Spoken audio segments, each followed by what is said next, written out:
जय माता की। तो सभी प्रिय भक्तों को आज इस वीडियो में दुर्गा सप्तशती का संपूर्ण पाठ सुनाने जा रहे हैं, जिसमें दुर्गा सप्तशती अध्याय 1 से लेकर 13 अध्याय तक का संपूर्ण पाठ सुनाएंगे, जो सभी नवरात्रि या प्रतिदिन श्रवण करने से माँ दुर्गा होती हैं प्रसन्न। तो सुनिए। दुर्गा सप्तशती पाठ से पहले कवच, अर्गला स्त्रोत, कीलक स्त्रोत का पाठ करना भी उत्तम बताया गया है। दुर्गा सप्तशती का पाठ नवरात्रि में प्रतिदिन श्रवण करने से श्रेष्ठ फल की प्राप्ति होती है। तो सुनते हैं मार्कंडेय ऋषि द्वारा दुर्गा सप्तशती प्रथम अध्याय सुनिए। महर्षि मार्कंडेय जी बोले, सूर्य के पुत्र सार्वरी की उत्पत्ति की कथा विस्तार पूर्वक कहता हूँ, सुनो। सार्वरी महामाया की कृपा से जिस प्रकार मनवंतर के स्वामी हुए, उसका हाल भी सुनो। पहले स्वारोचिष नामक मनवंतर में क्षेत्रवंशी सुरत नाम के एक राजा थे। सारी पृथ्वी पर उनका राज्य था। वह प्रजा को अपने पुत्र के समान मानते थे, तो भी कोलाविदंशी राजा उनके शत्रु बन गए। दुष्टों को दंड देने वाले राजा सूरत की उनके साथ लड़ाई हुई। कोलाविदंशियों की संख्या में कम होने पर भी राजा सूरत युद्ध में उनसे हार गए।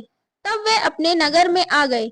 केवल अपने देश का राज्य ही उनके पास रह गया और वह उसी देश के राजा होकर राज्य करने लगे।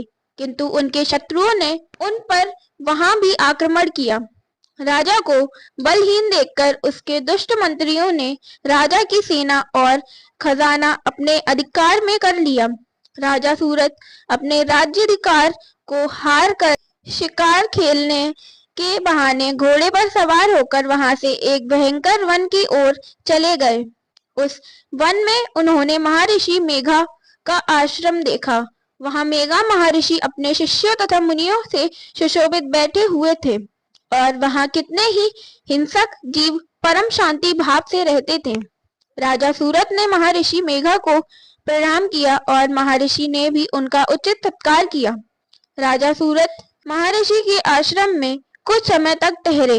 अपने नगर की ममता के आकर्षण से राजा अपने मन में सोचने लगे, पूर्व काल में पूर्वजों ने जिस नगर का पालन किया था, वह आज मेरे हाथ से निकल गया।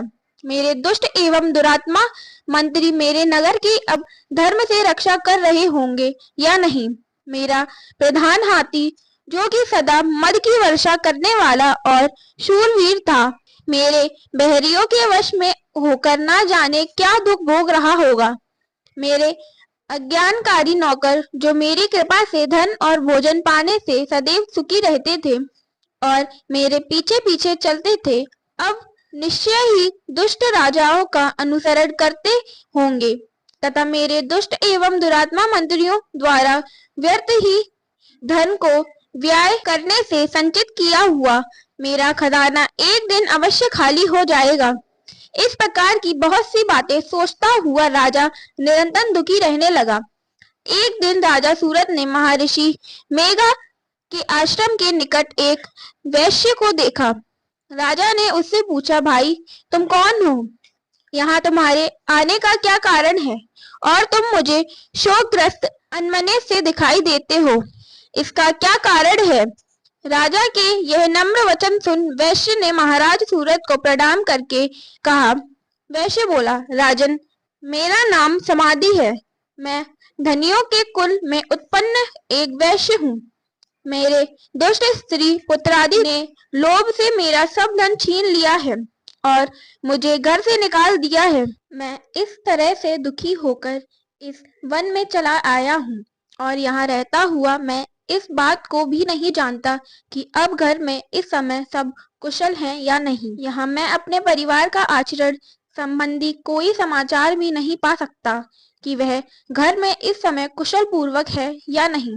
मैं अपने पुत्रों के संबंध में यह भी नहीं जानता कि वह सदाचारी हैं या दुराचार में फंसे हुए हैं।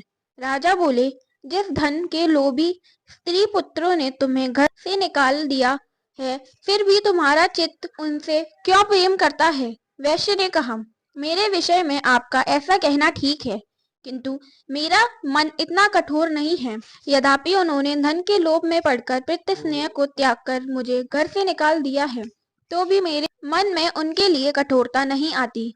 हे महामते, मेरा मन क्यों फंस रहा है, इस बात को जानता हुआ भी मैं नहीं जान रहा। मेरा चित्त उनके लिए दुखी है। मैं उनके लिए लंबी सांसें ले रहा हूँ। उन लोगों में प्रेम नाम को नहीं है, फिर भी ऐसे निस्नेहियों के लिए मेरा हृदय कठोर नहीं होता। महर्षि मार्कंडेय जी ने कहा, हे ब्राह्मण। इसके पश्चात महाराज सुरत और वह वैश्य दोनों महर्षि मेघ के समीप गए और उनके साथ यथा योग्य न्याय संभाषण करके दोनों ने वार्ता आरंभ की।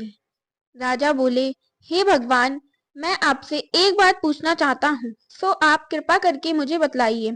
मेरा मन मेरे अधीन नहीं है, इससे मैं बहुत दुखी हूँ। राज्य धनादिक की चिंता अभी तक मुझे बनी हुई है और मेरी यह ममता अज्ञानियों की तरह बढ़ती ही जा रही है। और यह समाधि नामक वैश्य भी अपने घर में अपमानित होकर आया है। इसके स्वजनों ने भी इसे त्याग दिया है। स्वजनों से त्यागा हुआ भी यह उनसे हार्दिक प्रेम रखता है। इस तरह हम दोनों ही दुखी हैं। हे महाभाग, उन लोगों के अवगुणों को देखकर भी हम दोनों के मन में उनके लिए ममता जनित आकर्षण उत्पन्न हो रहा है। हमारे ज्ञान रहते हुए भी ऐसा क्यों है? अज्ञानी मनुष्य की तरह हम दोनों में यह मूर्खता क्यों है? महर्षि मेघा ने कहा, विषम पृथक पृथक होते हैं। कुछ प्राणी दिन में नहीं देखते और कुछ रात को, परंतु कोई जीव ऐसे हैं जो दिन तथा रात दोनों में देख सकते हैं। यह सत्य है कि मनुष्यों में ज्ञान प्रधान है, किंतु केवल मनुष्य ही ज्ञानी नहीं होता। पशु पक्षी आदि भी ज्ञान रखते हैं। जैसे यह पशु पक्षी ज्ञानी है, मनुष्यों का ज्ञान है, और जो ज्ञान मनुष्यों में है वैसे ही पशु पक्षियों में है, तथा अन्य बातें भी दोनों में एक जैसी पाई जाती हैं। ज्ञान होने पर भी इन पक्षियों की ओर देखो कि अपने भूख से पीड़ित बच्चों की चोंच में कितने प्रेम से अन्न के दाने डालते हैं। हे राजन, ऐसा ही प्रेम मनुष्यों में अपनी संतान के प्रति पाया जाता है। लोभ के कारण अपने उपकार का बदला पाने के लिए मनुष्य पुत्रों की इच्छा करते हैं और इस प्रकार मोह के गड्ढे में गिर जाते हैं। भगवान श्री हरि की जो माया है, उसी से यह संसार मोहित हो रहा है। इसमें आश्चर्य की कोई बात नहीं, क्योंकि वह भगवान विष्णु की योग निद्रा है। महामाया भगवती देवी ज्ञानियों के चित्त को बलपूर्वक खींचकर मोह में डाल देती हैं और उसी के द्वारा संपूर्ण जगत की उत्पत्ति होती है। यही भगवती देवी प्रसन्न होकर मनुष्यों को मुक्ति प्रदान करती हैं। यही संसार के बंधन का कारण है तथा संपूर्ण ईश्वरों की भी स्वामिनी है। महाराज सुरत ने पूछा, भगवान, यह देवी कौन सी है जिसको आप महामाया कहते हैं? हे ब्राह्मण, वह कैसे उत्पन्न हुई और उसका कार्य क्या है? उसके चरित्र कौन कौन से हैं? प्रभु, उसका जैसा प्रभाव हो, जैसा स्वरूप हो, वह सब ही कृपा करके मुझसे कहिए। मैं आपसे सुनना चाहता हूँ। महर्षि मेघा बोले, राजन, यह देवी तो नित्य स्वरूपा है। उसके द्वारा यह संसार रचा गया है। तब भी उसकी उत्पत्ति अनेक प्रकार से होती है। वह सब आप मुझसे सुनो। वह देवताओं का कार्य सिद्ध करने के लिए प्रकट होती हैं। वह उस समय वह उत्पन्न हुई कहलाती हैं। संसार को जलमय करके जब भगवान विष्णु योग निद्रा का आश्रय लेकर शेष शैया पर सो रहे थे, तब मधुकैटभ नाम के दो असुर उनके कानों के मैल से प्रकट हुए और वह श्री ब्रह्मा जी को मारने के लिए तैयार हो गए। श्री ब्रह्मा जी ने जब उन दोनों को अपनी ओर आते देखा और यह भी देखा कि भगवान विष्णु योग निद्रा का आश्रय लेकर सो रहे हैं, तो वह उस समय श्री भगवान के जागने के लिए उनके नेत्रों में निवास करने वाली योग निद्रा की स्तुति करने लगे। श्री ब्रह्मा जी ने कहा, हे देवी, तुम ही स्वहा, तुम ही स्वदा और तुम ही वृष्टकार हो। स्वर भी तुम्हारा ही स्वरूप है। तुम ही जीवन देने वाली सुधा हो। नित्य अक्षर प्रणव में आकर उकार मकार, इन तीनों में ममताओं के रूप में तुम ही स्थित हो। इनके अतिरिक्त जो बिंद पद अर्घमात्रा है, जिसका की विशेष रूप से उच्चारण नहीं किया जाता, हे देवी, वह भी तुम ही हो। हे देवी, संध्या, सावित्री तथा परम जननी तुम ही हो। तुम इस विश्व को धारण करने वाली हो। तुमने ही इस जगत की रचना की है और तुम ही इस जगत का पालन करने वाली हो और तुम ही कल्प के अंत में सबको भक्षण करने वाली हो। हे देवी, जगत की उत्पत्ति के समय तुम सृष्टि रूपा होती हो, पालन काल में स्थित रूपा हो और कल्प के अंत में संहार रूप धारण कर लेती हो। तुम ही महाविद्या, महामाया, महामेघा, महारात्रि और श्री ईश्वरी और बोध स्वरूपा बुद्धि भी तुम ही हो। लज्जा, पुष्टि, तुष्टि, शांति और क्षमा भी तुम ही हो। तुम खड्ग धारिणी, शूल धारिणी, घोर रूपा तथा गदा, चक्र, शंख और धनुष के धारण करने वाली हो। बाण, भुशुंडी और परित्र यह भी तुम्हारे ही अस्त्र हैं। तो तुम सौम्य और सौम्यतर हो। यही नहीं बल्कि जितनी भी सौम्य तथा सुंदर वस्तुएं इस संसार में हैं, उन सबसे बढ़कर सुंदर तुम हो। पर और अपर, सबसे पर रहने वाली सुंदर तुम ही हो। हे सर्वस्वरूपे देवी, जो भी सत असत पदार्थ हैं और उनमें जो शक्ति है वह तुम ही हो। ऐसी अवस्था में भला तुम्हारी स्तुति कौन कर सकता है। इस संसार की सृष्टि, पालन और संहार करने वाले जो भगवान हैं, उनको भी जब तुमने निद्रा की वशीभूत कर दिया है, तो फिर तुम्हारी स्तुति कौन कर सकता है। मुझे भगवान विष्णु तथा भगवान शंकर को शरीर धारण कराने वाली तुम ही हो। तुम्हारी स्तुति करने की शक्ति किसमें है। हे देवी, तुम तो अपने इन उद्धार प्रभावों के कारण ही प्रशंसनीय हो। मधु और कैटभ जो भयंकर असुर हैं, इन्हें तो मोह में डाल दो और श्री हरि भगवान विष्णु को भी जल्दी जगा दो और उनमें इनको मार डालने की बुद्धि भी उत्पन्न कर दो। महर्षि मेघा बोले, हे राजन, जब श्री ब्रह्मा जी ने देवी से इस प्रकार स्तुति करके भगवान को जगाने तथा मधु और कैटभ को मारने के लिए कहा, तो वह भगवान श्री विष्णु के नेत्र, मुख, नासिका, बाहु, हृदय और वक्ष स्थल से निकल श्री ब्रह्मा जी के सामने खड़ी हो गईं। उनका ऐसा करना था कि भगवान श्री हरि तुरंत जाग उठे और दोनों असुरों को देखा, जो कि अत्यंत बलवान तथा पराक्रमी थे और मारे क्रोध के जिनके नेत्र लाल हो रहे थे और जो ब्रह्मा जी को वध करने के लिए तैयार थे। तब क्रुद्ध हो उन दोनों दुरात्मा असुरों के साथ भगवान श्री हरि पूरे 5000 वर्ष तक लड़ते रहे। एक तो वह अत्यंत बलवान तथा पराक्रमी थे, दूसरे महामाया ने भी उन्हें मोह में डाल रखा था। अतः वह श्री भगवान से कहने लगे, हम दोनों तुम्हारी वीरता से अत्यंत प्रसन्न हैं। तुम हमसे कोई वर मांगो। भगवान ने कहा, यदि तुम मुझ पर प्रसन्न हो तो अब तुम मेरे हाथों से मर जाओ। बस इतना सा ही वर मैं तुमसे मांगता हूँ। यहाँ दूसरे वर से क्या प्रयोजन है। महर्षि मेघा बोले, इस तरह से जब वह धोखे में आ गया और अपने चारों ओर जल ही जल देखा, तो भगवान श्री हरि से कहने लगे, जहाँ पर जल ना हो, सूखी जमीन हो, उसी जगह हमारा वध कीजिए। महर्षि मेघा कहते हैं, तथास्तु कहकर भगवान श्री हरि ने उन दोनों को अपनी जांघ पर लिटाकर उन दोनों के शरीर काट डाले। इस तरह से यह देवी श्री ब्रह्मा जी की स्तुति करने पर प्रकट हुई थी। दुर्गा सप्तशती का पहला अध्याय पूर्ण होता है। जय माता दी। दुर्गा सप्तशती के द्वितीय अध्याय को सुनिए। देवताओं के तेज से देवी का प्रादुर्भाव और महिषासुर की सेना का वध। महर्षि मेघा बोले, प्राचीन काल में देवताओं और असुरों में पूरे 100 वर्षों तक घोर युद्ध हुआ था। उनमें असुरों का स्वामी महिषासुर था और देवराज इंद्र देवताओं के नायक थे। इस युद्ध में देवताओं की सेना परास्त हो गई थी और इस प्रकार संपूर्ण देवताओं को जीत महिषासुर इंद्र बन बैठा था। युद्ध के पश्चात हारे हुए देवता प्रजापति श्री ब्रह्मा को साथ लेकर उस स्थान पर पहुंचे जहां पर कि भगवान शंकर विराजमान थे। देवताओं ने अपनी हार का सारा वृतांत भगवान श्री विष्णु और शंकर जी से कह सुनाया। वह कहने लगे, हे प्रभु, महिषासुर सूर्य, इंद्र, अग्नि, वायु, चंद्रमा, यम, वरुण तथा अन्य देवताओं के सब अधिकार छीनकर सबका अधिष्ठाता स्वयं बन बैठा है। उसने समस्त देवताओं को स्वर्ग से निकाल दिया है। वह मनुष्य की तरह पृथ्वी पर विचर रहे हैं। दैत्यों की सारी करतूत हमने आपको सुना दी है और आपकी शरण में इसलिए आए हैं कि आप उनके वध का कोई उपाय सोचें। देवताओं की बातें सुनकर भगवान श्री विष्णु और शंकर जी को दैत्यों पर बड़ा गुस्सा आया। उनकी भौहें तन गई और आंखें लाल हो गई।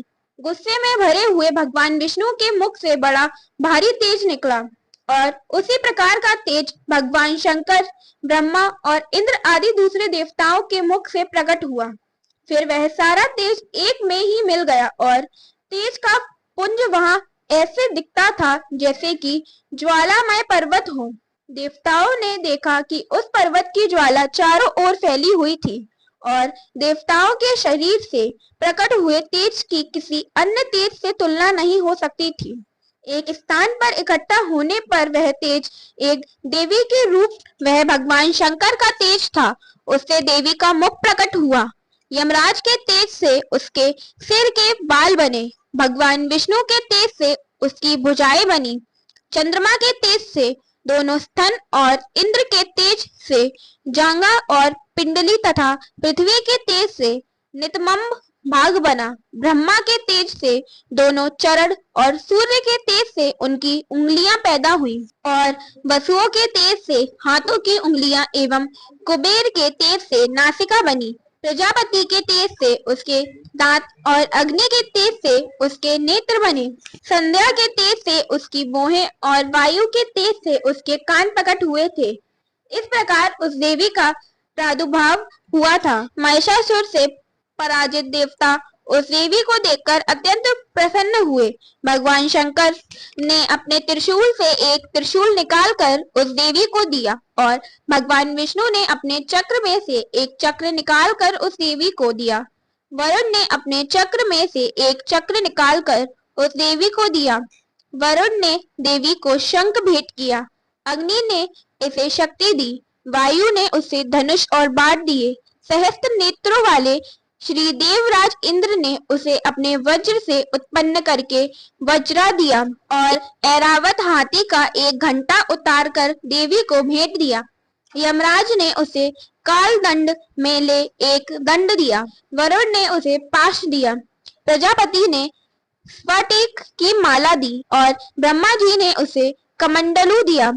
सूर्य ने देवी के समस्त रोमों में अपनी किरणों का तेज भर दिया। काल ने उसे चमकती हुई ढाल और तलवार दी तथा उज्जवल हार और दिव्य वस्त्र उसे भेंट किए और इनके साथ ही उसने दिव्य चूड़ामणि दी, 2 कुंडल, कंगन, उज्जवल अर्धचंद्र, बाहों के लिए बाजूबंद, चरणों के लिए नुपुर, गले के लिए सिंदूर, हसली और उंगलियों के लिए रत्नों की बनी हुई अंगूठियां उसे दी। विश्वकर्मा ने उनको फरसा दिया और उसके साथ ही कई प्रकार के अस्त्र और अमेघ कवच दिया और इसके अतिरिक्त उसने उसे कभी न कुम्हालने वाले सुंदर कमलों की मालाएं भेंट की।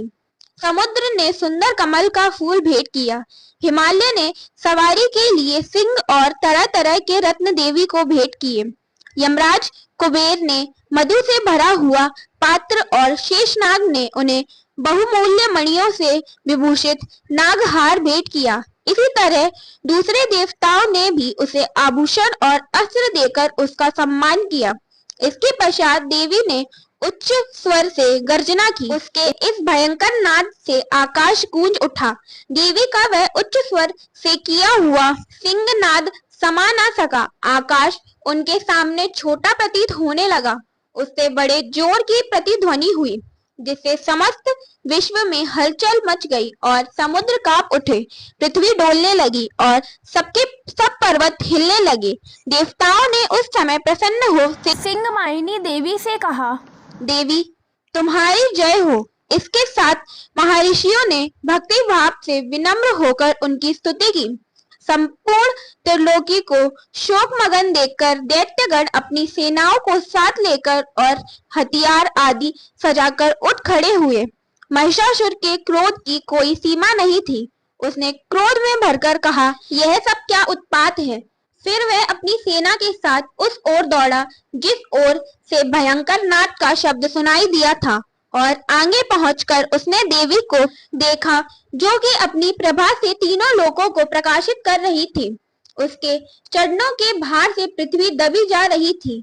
माथे के मुकुट से आकाश में एक रेखा सी बन रही थी और उसके धनुष के टंकोर से सब लोग क्षुब्ध हो रहे थे। देवी अपने सहस्त्रों भुजाओं को संपूर्ण दिशाओं में फैलाए खड़ी थी। इसके पश्चात उनका दैत्यों के साथ युद्ध छिड़ गया और कई प्रकार के अस्त्र शस्त्रों से सबकी सब दिशाएं उद्भाषित होने लगी। महिषासुर की सेना का सेनापति छिछुर नामक एक महान असुर था। वह आगे बढ़कर देवी के साथ युद्ध करने लगा और दूसरे दैत्यों की चतुर्गिंडी सेना साथ लेकर चामर भी लड़ने लगा और 60,000 महारथियों को साथ लेकर उद्दक नामक महादैत्य आकर युद्ध करने लगा और महाहनु नामक असुर 1 करोड़ रथियों को साथ लेकर असिलोमा नामक असुर 5 करोड़ सैनिकों को साथ लेकर युद्ध करने लगा। वाशकल नामक असुर 60 लाख असुरों के साथ युद्ध में आ डटा। विडाल नामक असुर 1 करोड़ रथियों सहित लड़ने को तैयार था। इन सबके अतिरिक्त और भी हजारों असुर हाथी और घोड़ा साथ लेकर लड़ने लगे और इन सबके पश्चात महिषासुर करोड़ों रथों, हाथियों और घोड़ों सहित वहां आकर देवी के साथ लड़ने लगा। सभी असुर तोमर, बिंदीपाल, शक्ति, मुसल, खड़ागों, फारसों, पठियों के साथ रणभूमि में देवी के साथ युद्ध करने लगे।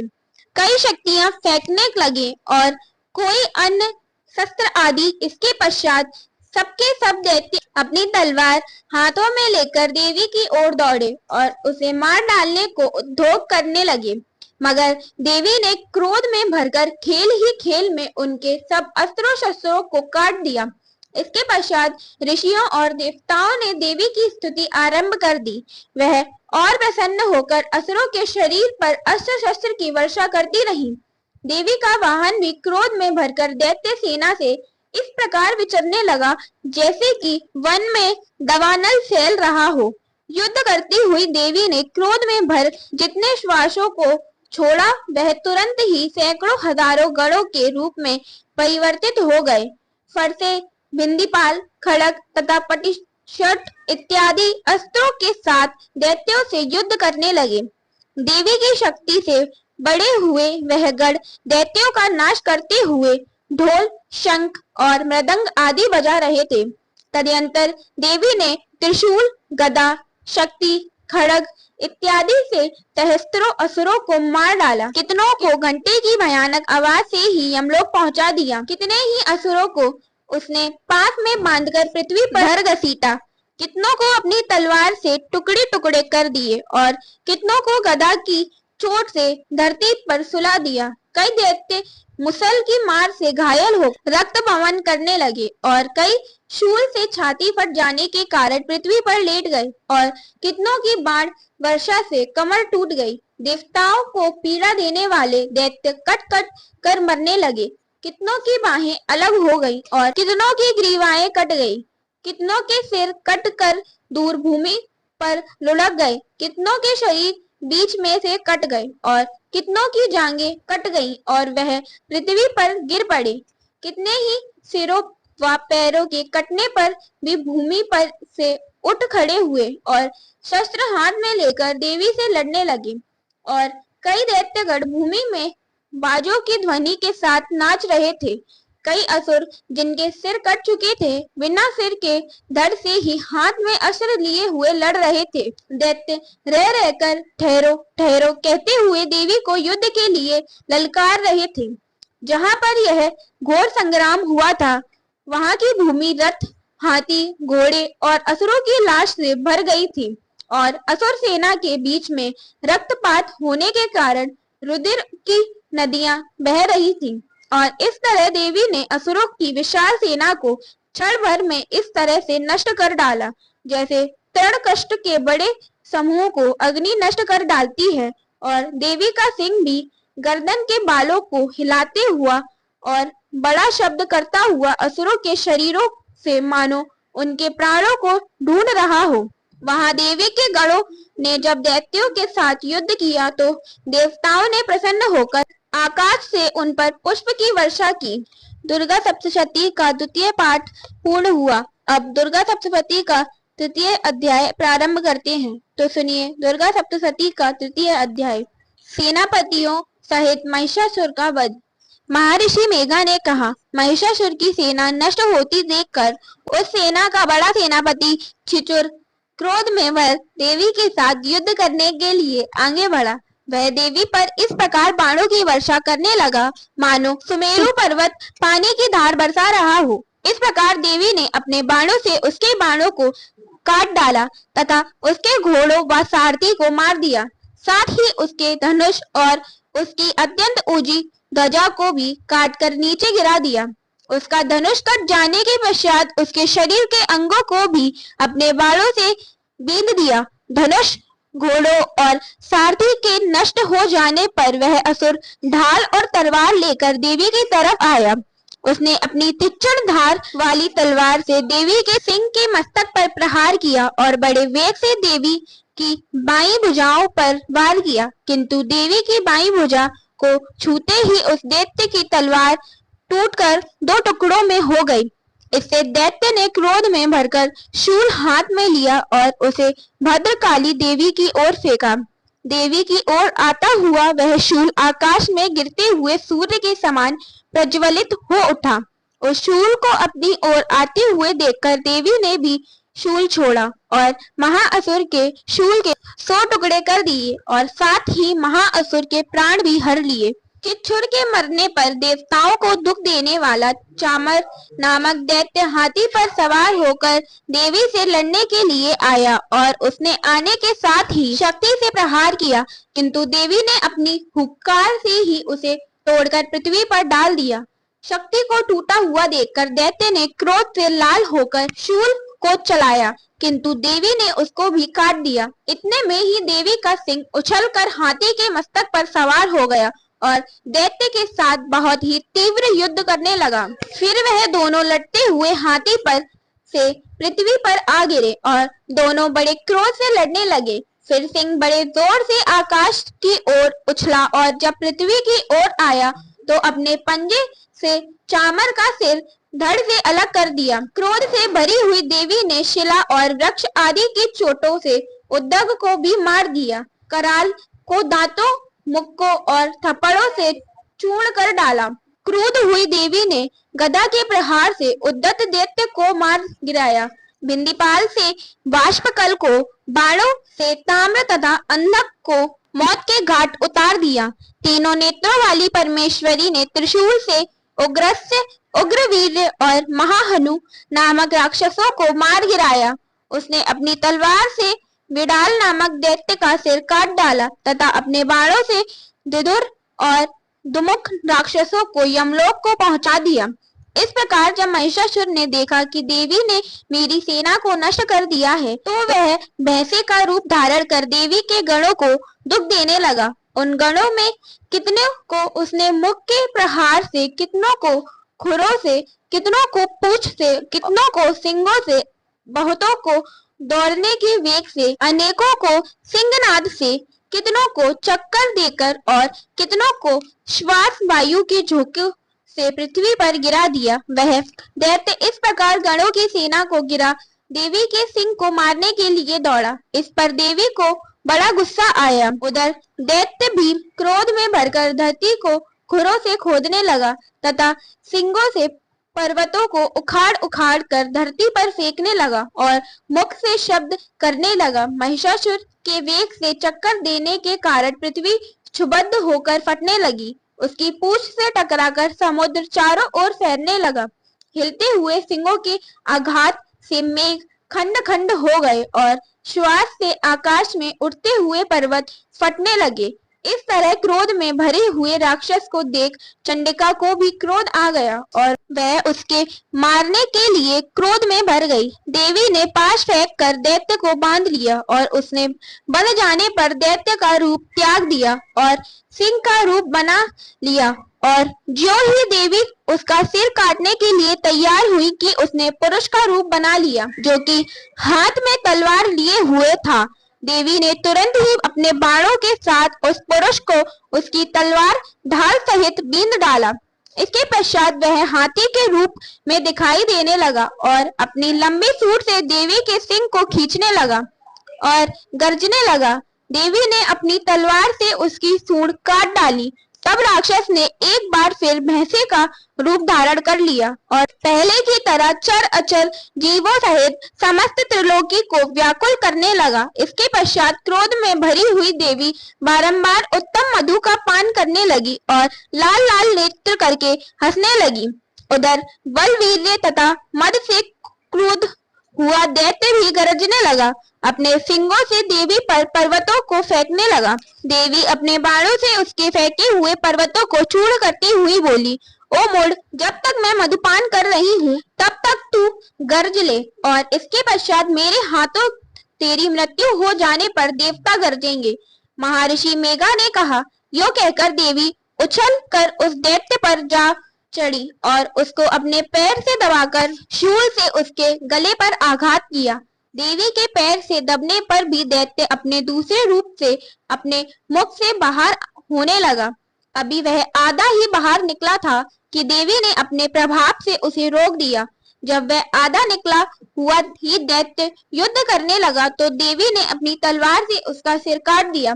इसके पश्चात सारी राक्षस सेना हाहाकार करती हुई वहां से भाग खड़ी हुई और सब देवता अत्यंत प्रसन्न हुए तथा ऋषियों महर्षियों सहित देवी की स्तुति करने लगे। गंधर्वराज गान करने तथा अप्सराएं नृत्य करने लगी। तो अब यह दुर्गा सप्तशती का 3य अध्याय पूर्ण होता है। तो बोलिए जय माता दी। दुर्गा सप्तशती का 4था अध्याय सुनाने जा रही हैं, जिसमें महिषासुर वध के बाद देवताओं ने माँ दुर्गा की स्तुति की। सुनिए। इंद्रादि देवताओं द्वारा देवी की स्तुति।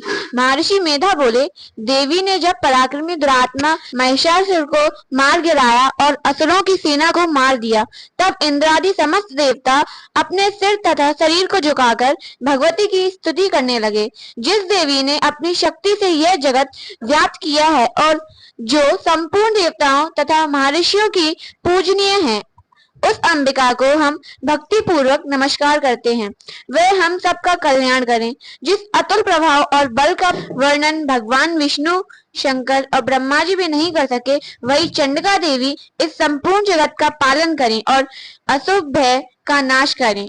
पूर्णात्माओं के घरों में तुम स्वयं लक्ष्मी रूप हो और पापियों के घरों में तुम अलक्ष्मी रूप हो और सत्कुल में उत्पन्न होने वालों के लिए तुम लज्जा रूप होकर उनके घरों में निवास करती हो। हम उस दुर्गा भगवती को नमस्कार करते हैं। हे देवी, इस विश्व का पालन करो। हे देवी, हम तुम्हारे अचिंतनीय रूप का किस प्रकार वर्णन करें। असुरों के नाश करने वाले भारी पराक्रम तथा समस्त देवताओं और दैत्यों के विश्व में जो तुम्हारे पवित्र चरित्र हैं, उनको हम किस प्रकार वर्णन करें। हे देवी, त्रिगुणात्मिका होने पर भी तुम संपूर्ण जगत की उत्पत्ति का कारण हो। हे देवी, भगवान विष्णु, शंकर आदि किसी भी देवता ने तुम्हारा पार नहीं पाया। तुम सबकी आश्रय हो। यह संपूर्ण जगत तुम्हारा ही अंश रूप है, क्योंकि तुम सबकी आदिभूत प्रगति हो। हे देवी, तुम्हारे जिस नाम के उच्चारण से संपूर्ण यज्ञों में सब देवता तृप्ति लाभ करते हैं, वह स्वाहा तुम ही हो।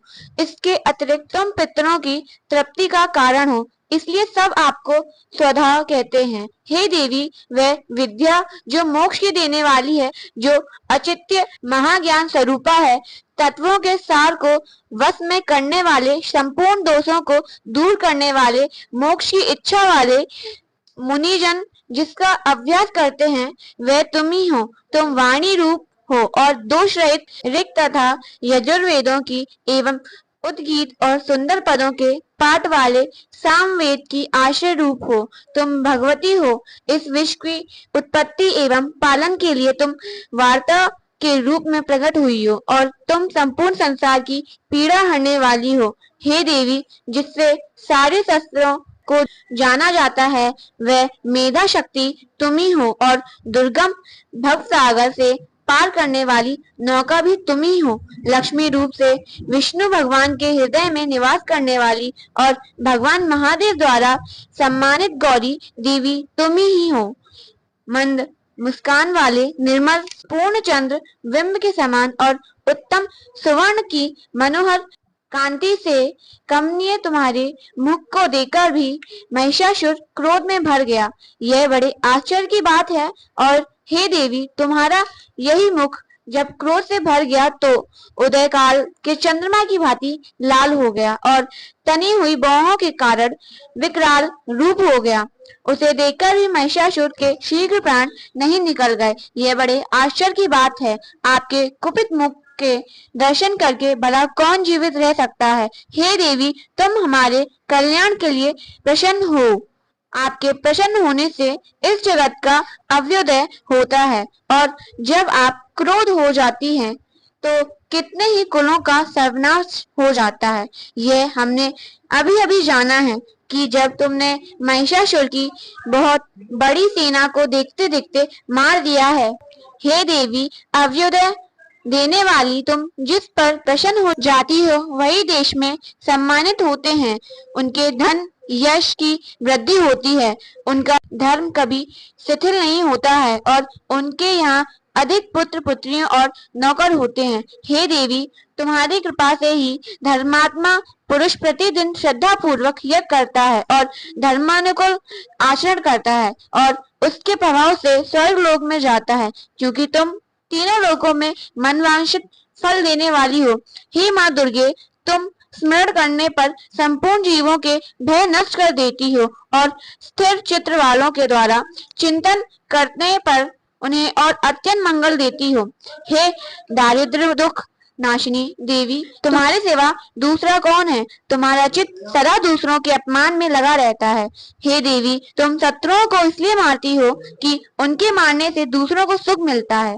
वह चाहे नरक में जाने के लिए चिरकाल तक पाप करते रहे हो, किंतु तुम्हारे साथ युद्ध करके सीधे स्वर्ग को जाएं, इसलिए तुम उनका वध करती हो। हे देवी, क्या तुम दृष्टिपात मात्र से समस्त असुरों को भस्म नहीं कर सकती? अवश्य कर सकती हो, किंतु तुम्हारा शत्रुओं को शस्त्रों के द्वारा मारना इसलिए है कि शस्त्रों के द्वारा मरकर वह स्वर्ग को जावे। इस तरह से हे देवी, उन शत्रुओं के प्रति भी तुम्हारा विचार उत्तम है। हे देवी, तुम्हारे उग्र खड़ग की चमक से और त्रिशूल की नोक की कांति की किरणों से असुरों की आंखें फूट नहीं गईं।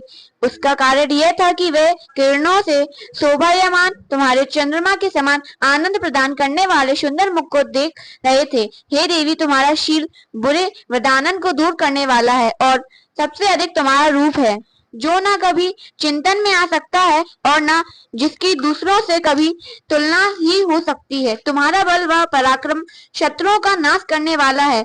इस तरह तुमने शत्रुओं पर भी दया प्रकट की है। हे देवी, तुम्हारे बल की किसके साथ बराबरी की जा सकती है तथा शत्रुओं को भय देने वाला इतना सुंदर रूप भी और किसका है। हृदय में कृपा और युद्ध में निष्ठुरता, ये दोनों बातें तीनों लोगों में केवल तुम्ही में देखने में आई हैं। हे माता, युद्ध भूमि में शत्रुओं को मारकर तुमने उन्हें स्वर्ग लोक में पहुंचाया है। इस तरह तीनों लोगों की तुमने रक्षा की है तथा उन उन्मत्त रुद्रों से जो हमें भय था उसको भी तुमने दूर किया है। तुमको हमारा नमस्कार है। हे देवी, तुम शूल तथा खड़ग से हमारी रक्षा करो तथा घंटे की ध्वनि और धनुष की टंकों से भी हमारी रक्षा करो। हे चंडिके, आप अपने शूल को घुमाकर पूर्ण पश्चिम, उत्तर तथा दक्षिण दिशा में हमारी रक्षा करो। तीनों लोकों में जो तुम्हारे सौम्य रूप हैं तथा घोर रूप हैं, उनसे हमारी रक्षा करो तथा इस पृथ्वी की रक्षा करो। हे अंबिके, आपके कर पल्लवों में जो खड़ग, शूल और गदा आदि शस्त्र शोभा पा रहे हैं, उनसे हमारी रक्षा करो। महर्षि बोले कि इस प्रकार जब सब देवताओं ने जगत माता भगवती की स्तुति की और नंदन वन के पुष्पों तथा गंध अनुलेपनों द्वारा उनका पूजन किया और फिर सबने मिलकर जब सुगंधित व दिव्य धूपों द्वारा उनको सुगंधि निवेदन की, तब देवी ने प्रसन्न होकर कहा, हे देवताओं, तुम सब मुझसे मनवांछित वर मांगो। देवता बोले, हे भगवती, तुमने हमारा सब कुछ कार्य कर दिया, अब हमारे लिए कुछ भी मांगना बाकी नहीं रहा, क्योंकि तुमने हमारे शत्रु महिषासुर को मार डाला है। हे महेश्वरी, तुम इस पर भी यदि हमें कोई वर देना चाहती हो तो बस इतना वर दो कि जब जब हम आपका स्मरण करें तब तब आप हमारी विपत्तियों को हरण करने के लिए हमें दर्शन दिया करो। हे अंबिके, जो कोई भी तुम्हारी स्तुति करे तुम उनको वृद्ध समृद्धि और वैभव देने के साथ ही उनके धन और स्त्री आदि संपत्ति बढ़ावे और सदा हम पर प्रसन्न रहे। महर्षि बोले, हे राजन, देवताओं ने जब जगत के लिए तथा अपने लिए इस प्रकार प्रश्न किया तो वे तथास्तु कहकर देवी अंतर्ध्यान हो गईं। हे भूप, जिस प्रकार तीनों लोगों का हित चाहने वाली यह भगवती देवताओं के शरीर से उत्पन्न हुई थी, वह सारा वृतांत मैंने तुमसे कह दिया है। और इसके पश्चात दुष्ट असुरों तथा शुंभ निशुंभ का वध करने और सब लोगों की रक्षा करने के लिए जिस प्रकार गौरी देवी के शरीर से उत्पन्न हुई थी, वह सारा वृतांत मैं यथावत वर्णन करता हूँ। और देवताओं द्वारा कही हुई स्तुति का जो कोई श्रवण करता है या पाठ करता है, उस पर माँ जगदम्बे की कृपा सदैव बनी रहती है। जय माँ दुर्गा की। दुर्गा सप्तशती का 5वां अध्याय सुनाने जा रही हैं, तो सुनिए। देवताओं द्वारा देवी की स्तुति। महर्षि मेघा ने कहा, पूर्व काल में शुंभ निशुंभ नामक असुरों ने अपने बल के मद इंद्र का त्रिलोकी का राज्य और यज्ञों के भाग छीन लिए और वह दोनों इसी प्रकार सूर्य, चंद्रमा, धर्मराज और वरुण के अधिकार भी छीनकर स्वयं ही उनका उपयोग करने लगे। वायु और अग्नि का कार्य भी वहां करने लगे और इसके पश्चात उन्होंने जिन देवताओं का राज्य छीना था उनको अपने अपने स्थान से निकाल दिया। इस तरह से अधिकार छीने हुए तथा दैत्यों द्वारा निकाले हुए देवता अपराजिता देवी का स्मरण करने लगे कि देवी ने हमको वर दिया था कि मैं तुम्हारी संपूर्ण विपत्तियों को नष्ट करके रक्षा करूंगी। ऐसा विचार कर सब देवता हिमालय पर गए और भगवती विष्णु माया की स्तुति करने लगे। देवताओं ने कहा, देवी को नमस्कार है, शिव को नमस्कार है, प्रकृति और भद्रा को नमस्कार है। हम लोग रुद्रा, नित्या और गौरी को नमस्कार करते हैं। ज्योत्सनामयी, चंद्ररूपिणी व सुख रूपा देवी को निरंतर नमस्कार है। शरणागतों का कल्याण करने वाली वृद्धि और सिद्धि रूपा देवी को हम बार बार नमस्कार करते हैं। और निक्षेत्री, नैर्यति, राजाओं की लक्ष्मी तथा सारवाड़ी को नमस्कार है। दुर्गा को, दुर्ग स्थलों को पार करने वाली दुर्गपरा को, सारा सर्वकारिणी ख्याति कृष्णा और धूम्र देवी को सदैव नमस्कार है। अत्यंत सौम्य तथा अत्यंत रौद्र रूपा को हम नमस्कार करते हैं। उन्हें हमारा बारंबार प्रणाम है।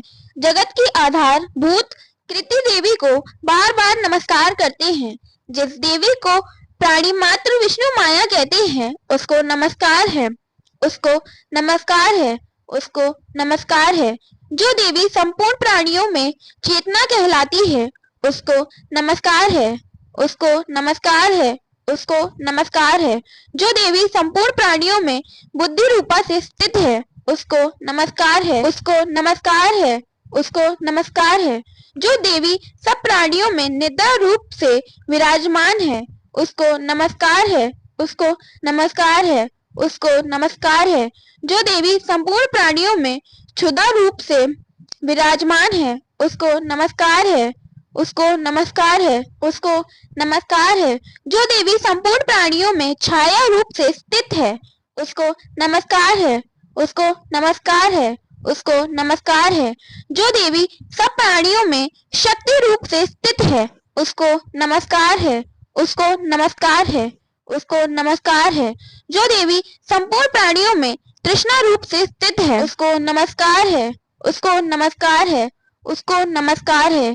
जो देवी सब प्राणियों में शांति रूप से स्थित है उसको नमस्कार है, उसको नमस्कार है, उसको नमस्कार है।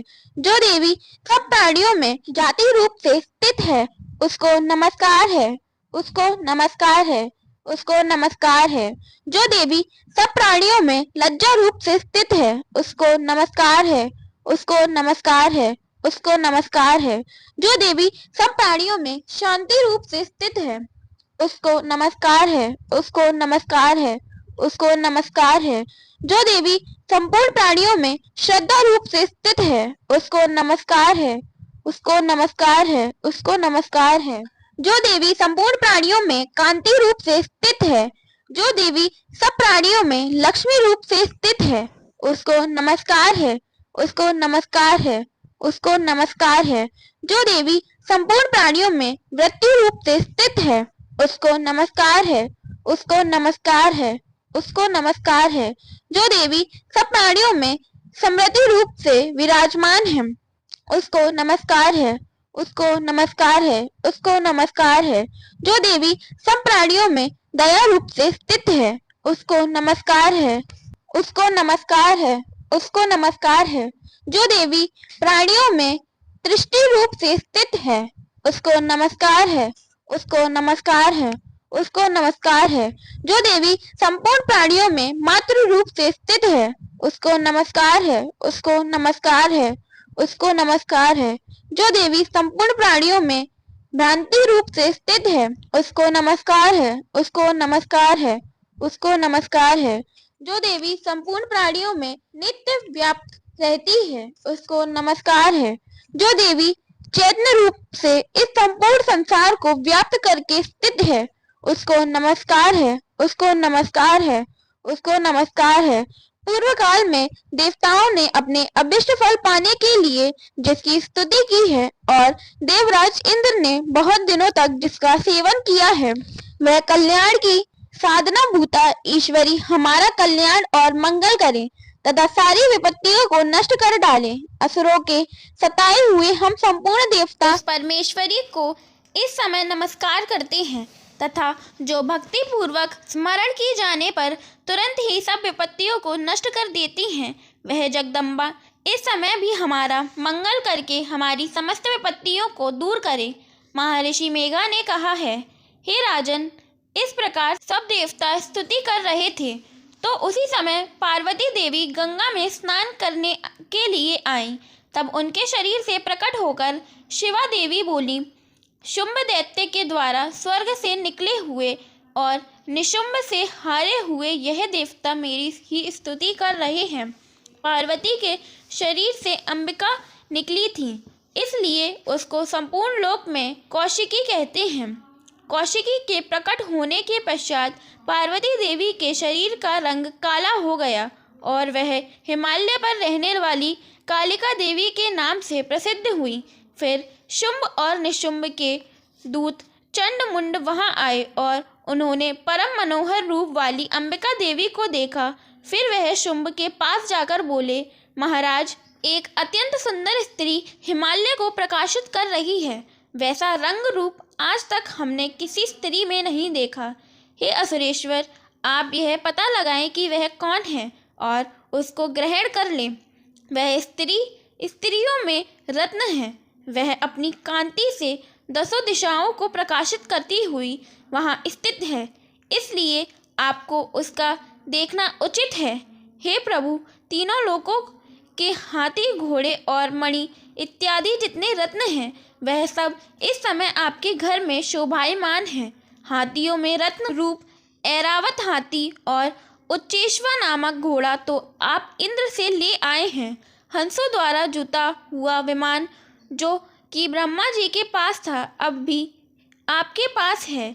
यह है महापज्ञ नामक खजाना, आपने कुबेर से छीना है। समुद्र ने आपको सदा खिले हुए फूलों की किंजलिकनी नामक माला दी है। वरुण का कंचन की वर्षा करने वाला छत्र आपके पास है। रथों में श्रेष्ठ प्रजापति का रथ भी आपके पास ही है। हे दैत्येंद्र, मृत्यु से उत्कांदिता नामक शक्ति भी आपने छीन ली है और वरुण का पाश भी आपके भ्राता निशुंभ के पास ही है और समुद्र में पैदा होने वाले सब प्रकार के रत्न भी आपके भ्राता निशुंभ के अधिकार में हैं और जो अग्नि में न जल सके ऐसे 2 वस्त्र भी अग्निदेव ने आपको दिए हैं। हे दैत्यराज, इस प्रकार सारी रत्न रूपी वस्तुएं आप संग्रह कर चुके हैं, तो फिर आप यह कल्याणमयी स्त्रियों में रत्न रूप अनुपम स्त्री आप क्यों नहीं ग्रहण करते? महर्षि मेघा बोले, चंडमुंड का यह वचन सुनकर शुंभ ने विचार की सुग्रीव को अपना दूत बनाकर देवी के पास भेजा जाए। प्रथम उसको सब कुछ समझा दिया और कहा कि वहां जाकर तुम उसको अच्छी तरह से समझाना और ऐसा उपाय करना जिससे वह प्रसन्न होकर तुरंत मेरे पास चली आए। भली प्रकार समझाकर कहना। दूत सुग्रीव पर्वत के पास उस रमणीय भाग में पहुंचा जहां देवी रहती थी। दूत ने कहा, हे देवी, दैत्यों का राजा शुंभ जो इस समय तीनों लोकों का स्वामी है, मैं उसका दूत हूँ और यहाँ तुम्हारे पास आया हूँ। संपूर्ण देवता उसकी आज्ञा एक स्वर से मानते हैं। अब जो कुछ उसने कहला भेजा है वह सुनो। उसने कहा है, इस समय संपूर्ण त्रिलोकी मेरे वश में है और संपूर्ण यज्ञों के भाग को पृथक पृथक मैं ही लेता हूँ और तीनों लोकों में जितने श्रेष्ठ रत्न हैं वह सब मेरे पास हैं। देवराज इंद्र का वाहन ऐरावत मेरे पास है जो मैंने उससे छीन लिया है।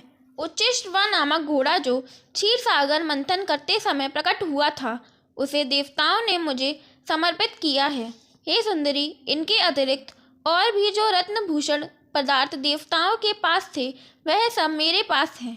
हे देवी, मैं तुम्हें संसार की स्त्रियों में रत्न मानता हूँ क्योंकि रत्नों का उपभोग करने वाला मैं ही हूँ। हे चंचल कटाक्षों वाली सुंदरी, अब यह मैं तुझ पर छोड़ता हूँ कि तू मेरे या मेरे भाई महापराक्रमी निशुंभ की सेवा में आ जाए। यदि तू मुझे वरेगी तो तुझे अतुल महान ऐश्वर्य की प्राप्ति होगी, अतः तुम अपनी बुद्धि से यह विचार कर मेरे पास चली आओ। महर्षि मेघा ने कहा। दूत के ऐसा कहने पर संपूर्ण जगत का कल्याण करने वाली भगवती दुर्गा मन ही मन मुस्कुराईं और इस प्रकार कहने लगी। देवी ने कहा, हे दूत, तू जो कुछ कह रहा है वह सत्य है और इसमें किंचित मात्र भी झूठ नहीं है। शुंभ इस समय तीनों लोकों का स्वामी है और निशुंभ भी उसी की तरह पराक्रमी है, किंतु इसके संबंध में मैं जो प्रतिज्ञा कर चुकी हूँ उसे मैं कैसे जुटला सकती हूँ। अतः तू मैंने जो प्रतिज्ञा की है उसे सुन। जो मुझे युद्ध में जीत लेगा और मेरा अभिमान को खंडित करेगा तथा बल में मेरे समान होगा वही मेरा स्वामी होगा। इसलिए शुंभ अथवा महापराक्रमी निशुंभ यहाँ आवे और युद्ध में जीत कर मुझसे विवाह कर ले। इसमें भला देर की क्या आवश्यकता है। दूत ने कहा, हे देवी, तुम अभिमान में भरी हुई हो, मेरे सामने तुम ऐसी बात ना करो। इस त्रिलोकी में मुझे तो ऐसा कोई दिखाई नहीं देता जो कि शुंभ और निशुंभ के सामने ठहर सके। हे देवी, जब अन्य देवताओं में से कोई शुंभ व निशुंभ के सामने युद्ध में ठहर नहीं सकता तो फिर तुम जैसी स्त्री उनके सामने रणभूमि में ठहर सकेगी। जिन शुंभ आदि असुरों के सामने इंद्र आदि देवता नहीं ठहर सके तो फिर तुम अकेली स्त्री उनके सामने कैसे ठहर सकोगी। अतः तुम मेरा कहना मानकर उनके पास चली जाओ, नहीं तो जब वह तुम्हें केश पकड़कर घसीटते हुए ले जावेंगे तो तुम्हारा गौरव नष्ट हो जाएगा। इसीलिए मेरी बात मान लो। देवी ने कहा, जो कुछ तुमने कहा ठीक है। शुंभ और निशुंभ बड़े बलवान हैं, लेकिन मैं क्या कर सकती हूँ क्योंकि मैं बिना विचारे प्रतिज्ञा कर चुकी हूँ। इसलिए तुम जाओ और मैंने जो कुछ कहा है वह सब आदरपूर्वक असुरेंद्र से कह दो। इसके पश्चात जो वह उचित समझे करें। इसके साथ दुर्गा सप्तशती का 5वां अध्याय संपूर्ण होता है। जय माता दी। तो सुनते हैं दुर्गा सप्तशती का 6वां अध्याय। सुनिए। धूम्रलोचन वध। महर्षि मेघा ने कहा। देवी की बात सुनकर दूत क्रोध में भरा हुआ वहां से असुरेंद्र के पास पहुंचा और सारा वृतांत उसे कह सुनाया। दूत की बात सुन असुरेंद्र के क्रोध का पारावार न रहा और उसने अपने सेनापति धूम्रलोचन से कहा, धूम्रलोचन, तुम अपनी सेना सहित शीघ्र वहां जाओ और उस दुष्टा के केशों को पकड़कर उसे घसीटते हुए यहाँ ले आओ। यदि उसकी रक्षा के लिए कोई दूसरा खड़ा हो, चाहे वह देवता, यक्ष अथवा गंधर्व ही क्यों ना हो, उसको तुम अवश्य मार डालना। महर्षि मेघा ने कहा। शुंभ के इस प्रकार आज्ञा देने पर धूम्रलोचन 60,000 राक्षसों की सेना को साथ लेकर वहां पहुंचा और देवी को देख ललकार कर कहने लगा, अरे तू अभी शुंभ और निशुंभ के पास चल। यदि तू प्रसन्नता पूर्वक मेरे साथ ना चलेगी तो मैं तेरे केशों को पकड़ घसीटता हुआ तुझे ले चलूंगा।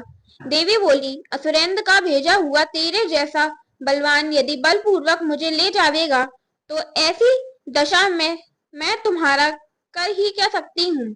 महर्षि मेघा ने कहा। ऐसा कहने पर धूम्रलोचन उसकी ओर लपका, किंतु देवी ने उसे अपनी हुकार से भस्म कर डाला। यह देखकर असुर सेना क्रुद्ध होकर देवी की ओर बढ़ी, परंतु अंबिका ने उन पर तीखे बाणों, शक्तियों तथा फरसों की वर्षा आरंभ कर दी। इतने में ही देवी का वाहन भी अपनी ग्रीवा के बालों को झटकाता हुआ और बड़ा भारी शब्द करता हुआ असुर सेना पे कूद पड़ा। उसने कई असुर अपने पंजों से, कई अपने जबड़ों से और कईयों को धरती पर पटककर अपनी दाढ़ों से घायल करके मार डाला।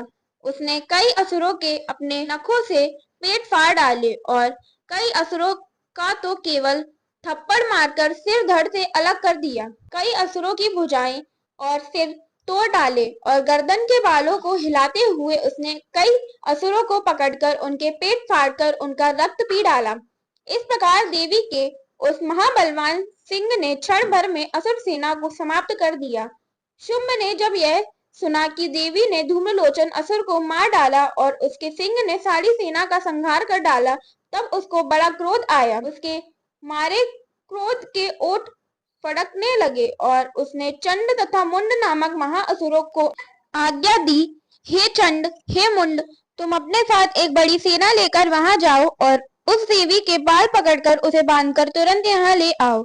यदि उसको यहाँ लाने में किसी प्रकार का संदेह हो तो अपनी सेना सहित उससे लड़ते हुए उसको मार डालो और जब वह दुष्टा और उसका सिंह दोनों मारे जावे तब भी उसको बांधकर यहाँ ले आना। तो इसके साथ दुर्गा सप्तशती का 6वां अध्याय पूर्ण होता है। तो अब सुनेंगे दुर्गा सप्तशती का 7वां अध्याय, चंड और मुंड का वध। महर्षि मेघा ने कहा, दैत्यराज की आज्ञा पाकर चंड और मुंड चतुरंगी सेना को साथ लेकर हथियार उठाए हुए देवी से लड़ने के लिए चल दिए।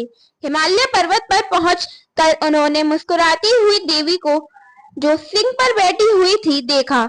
जब असुर उनको पकड़ने के लिए तलवारें लेकर उनकी ओर बढ़े तब अंबिका को उन पर बड़ा क्रोध आया और मारे क्रोध के उनका मुख काला पड़ गया और उनकी भुक्तियां चढ़ गईं। उनके ललाट में से अत्यंत भयंकर तथा अत्यंत विस्मृत मुख वाली लाल आंखों वाली काली प्रकट हुई, जो कि अपने हाथ से तलवार और पाश लिए हुए थी। वह विचित्र खड्ग धारण किए हुए थी तथा चीते के चर्म की साड़ी एवं नरमुंडों की माला पहने रखी थी। उसका मांस सूखा हुआ था और शरीर केवल हड्डियों का ढांचा था और जो भयंकर शब्द से दिशाओं को पूर्ण कर रही थी। वह असुर सेना पर टूट पड़ी और दैत्यों को भक्षण करने लगी। वह पार्श्व रक्षकों, अंकुशधारी महाव्रतों, हाथियों पर सवार योद्धाओं और घंटा सहित हाथियों को एक हाथ से पकड़कर अपने मुंह में डाल रही थी और इसी प्रकार वह घोड़े, रथों, सारथियों व रथों में बैठे हुए सैनिकों को मुंह में डालकर भयानक रूप में चबा रही थी। किसी के केश पकड़कर, किसी की गर्दन पकड़कर, किसी को पैरों से दबाकर और किसी को छाती से मसलकर मार रही थी। वह दैत्य के छोड़े हुए बड़े बड़े अस्त्र शस्त्रों को मुंह में पकड़कर और क्रोध में भर उनके दांतों से पीस रही थी। उसने कई बड़े बड़े असुर भक्षण कर डाले, कितनों को रौंद डाला और कितने उसके मार के मारे भाग गए। कितनों को उसने तलवार से मार डाला, कितनों को अपने दांतों से समाप्त कर दिया और इस प्रकार देवी ने क्षण भर में संपूर्ण दैत्य सेना को नष्ट कर दिया। यह देख महापराक्रमी चंड काली देवी की ओर लपका और मुंड ने भी देवी पर अपने भयानक बाणों की वर्षा आरंभ कर दी और अपने हजारों चक्र उस पर छोड़े। उस समय वह चमकते हुए बाण व चक्र देवी के मुख में प्रविष्ट हुए इस प्रकार दिख रहे थे जैसे मानो बहुत से सूर्य मेघों की घटा में प्रविष्ट हो रहे हों। इसके पश्चात भयंकर शब्द के साथ काली ने अत्यंत जोश में भरकर विकट अट्टहास किया। उसका भयंकर मुख देखा नहीं जाता था। उसके मुख में श्वेत दांतों की पंक्ति चमक रही थी। फिर उसने तलवार हाथ में लेकर अर्थात हूँ शब्द कहकर चंड के ऊपर आक्रमण किया और उसके केश पकड़कर उसका सिर काट अलग कर दिया। चंड को मारा हुआ देखकर मुंड देवी की ओर लपका, परंतु देवी ने क्रोध में भरे उसे भी अपनी तलवार से यमलोक पहुंचा दिया। चंड और मुंड को मारा हुआ देखकर उसकी बाकी बची हुई सेना वहां से भाग गई। इसके पश्चात काली चंड और मुंड के कटे हुए सिरों को लेकर चंडिका के पास गई और प्रचंड अट्टहास के साथ कहने लगी, हे देवी, चंड और मुंड दो महादैत्यों को मारकर तुम्हारी भेंट कर दिया है। अब शुभ और निशुंभ का तुमको स्वयं वध करना है। महर्षि मेघा ने कहा, वहां लाए हुए चंड और मुंड के सिरों को देखकर कल्याणमयी चंडी ने काली से मधुर वाणी में कहा, हे देवी, तुम चूंकि चंड और मुंड को मेरे पास लेकर आई हो, अतः संसार में चामुंडा के नाम से तुम्हारी ख्याति होगी। तो इसके साथ दुर्गा सप्तशती का 7वां अध्याय पूर्ण होता है। अब सुनेंगे दुर्गा सप्तशती का 8वां अध्याय, रक्त बीज वध। महर्षि मेघा ने कहा, चंड और मुंड नामक असुरों के मारे जाने से और बहुत सी सेना के नष्ट हो जाने से असुरों के राजा प्रतापी शंभु ने क्रोध युक्त होकर अपनी संपूर्ण सेना को युद्ध के लिए तैयार होने की आज्ञा दी। उसने कहा, अब उदयुद्ध नामक 86 असुर सेनापति अपनी सेनाओं के साथ युद्ध के लिए जाएं और कंबु नामक 84 सेनापति भी युद्ध के लिए जाएं और कोटिवीर्य नामक 50 सेनापति और धौम्र कुल नाम के 100 सेनापति प्रस्थान करें। कालक, दोहद, मौर्य और काल के यह दैत्य भी मेरी आज्ञा से सजकर युद्ध के लिए कूच करें। भयानक शासन करने वाला असुरों का स्वामी शुंभ इस प्रकार आज्ञा देकर बहुत बड़ी सेना के साथ युद्ध के लिए चला। उसकी सेना को अपनी ओर आता देखकर चंडिका ने अपनी धनुष की टंकोर से पृथ्वी और आकाश के बीच का भाग गुंजा दिया। हे राजन, इसके पश्चात देवी के सिंह ने दहाड़ना आरंभ कर दिया और अंबिका के घंटे के शब्दों ने उस ध्वनि को और भी बढ़ा दिया। धनुष की टंकोर, शेर की दहाड़ और घंटों के शब्द से पृथ्वी और आकाश के बीच का भाग गूंज उठा और इसके साथ ही देवी ने अपने मुख को और भी भयानक बना लिया। ऐसे भयंकर शब्द को सुनकर राक्षसी सेना ने देवी तथा सिंह को चारों ओर से घेर लिया। हे राजन, उस समय दैत्यों के नाश के लिए और देवताओं के हित के लिए ब्रह्मा, शिव, कार्तिकेय, विष्णु तथा इंद्र आदि देवों की शक्तियां जो अत्यंत पराक्रम और बल से संपन्न थी, उनके शरीर से निकलकर उसी रूप में चंडिका देवी के पास गई। जिस देवता का जैसा रूप था, जैसे आभूषण थे और जैसा वाहन था, वैसा ही रूप, आभूषण और वाहन लेकर उन देवताओं की शक्तियां दैत्यों से युद्ध करने के लिए आई। हंस युक्त विमान में बैठकर और रुद्राक्ष की माला तथा कमंडलू धारण करके ब्रह्मा जी की शक्ति आई। वृषभ पर सवार होकर, हाथ में त्रिशूल लेकर, महानाग का कंगन पहनकर और चंद्ररेखा से भूषित होकर भगवान शंकर की शक्ति महेश्वरी आई और मोर पर आरूढ़ होकर हाथ में शक्ति लिए दैत्यों से युद्ध करने के लिए कार्तिकेय जी की शक्ति उन्हीं का रूप धारण करके आई।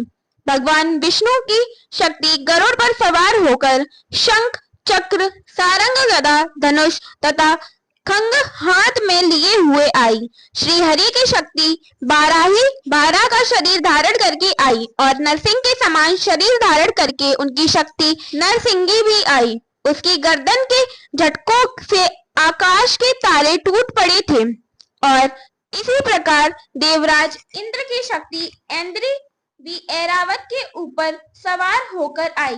पश्चात इन देव शक्तियों से घिरे हुए भगवान शंकर ने चंडिका से कहा, मेरी प्रसन्नता के लिए तुम शीघ्र ही इन असुरों को मारो। इसके पश्चात देवी के शरीर में से अत्यंत उग्र रूप वाली और सैकड़ों गिद्धड़ियों के समान आवाज करने वाली चंडिका शक्ति प्रकट हुई। उस अपराजिता देवी ने धूमेल जटा वाले भगवान श्री शंकर जी से कहा, हे प्रभु, आप मेरी ओर से दूत बनकर शुंभ और निशुंभ के पास जाइए और उन अत्यंत गर्विले दैत्यों से कहिए तथा उनके अतिरिक्त और भी जो दैत्य वहां युद्ध के लिए उपस्थित हो, उनसे भी कहिए, जो तुम्हें अपने जीवित रहने की इच्छा हो तो त्रिलोकी का राज्य इंद्र को दे दो। देवताओं को उनका यज्ञ भाग मिलना आरंभ हो जाए और तुम पाताल को लौट जाओ। किंतु यदि बल के गर्व से तुम्हारी लड़ने की इच्छा हो तो फिर आ जाओ। तुम्हारे मार्ग से मेरी योगिनियां तृप्त होंगी।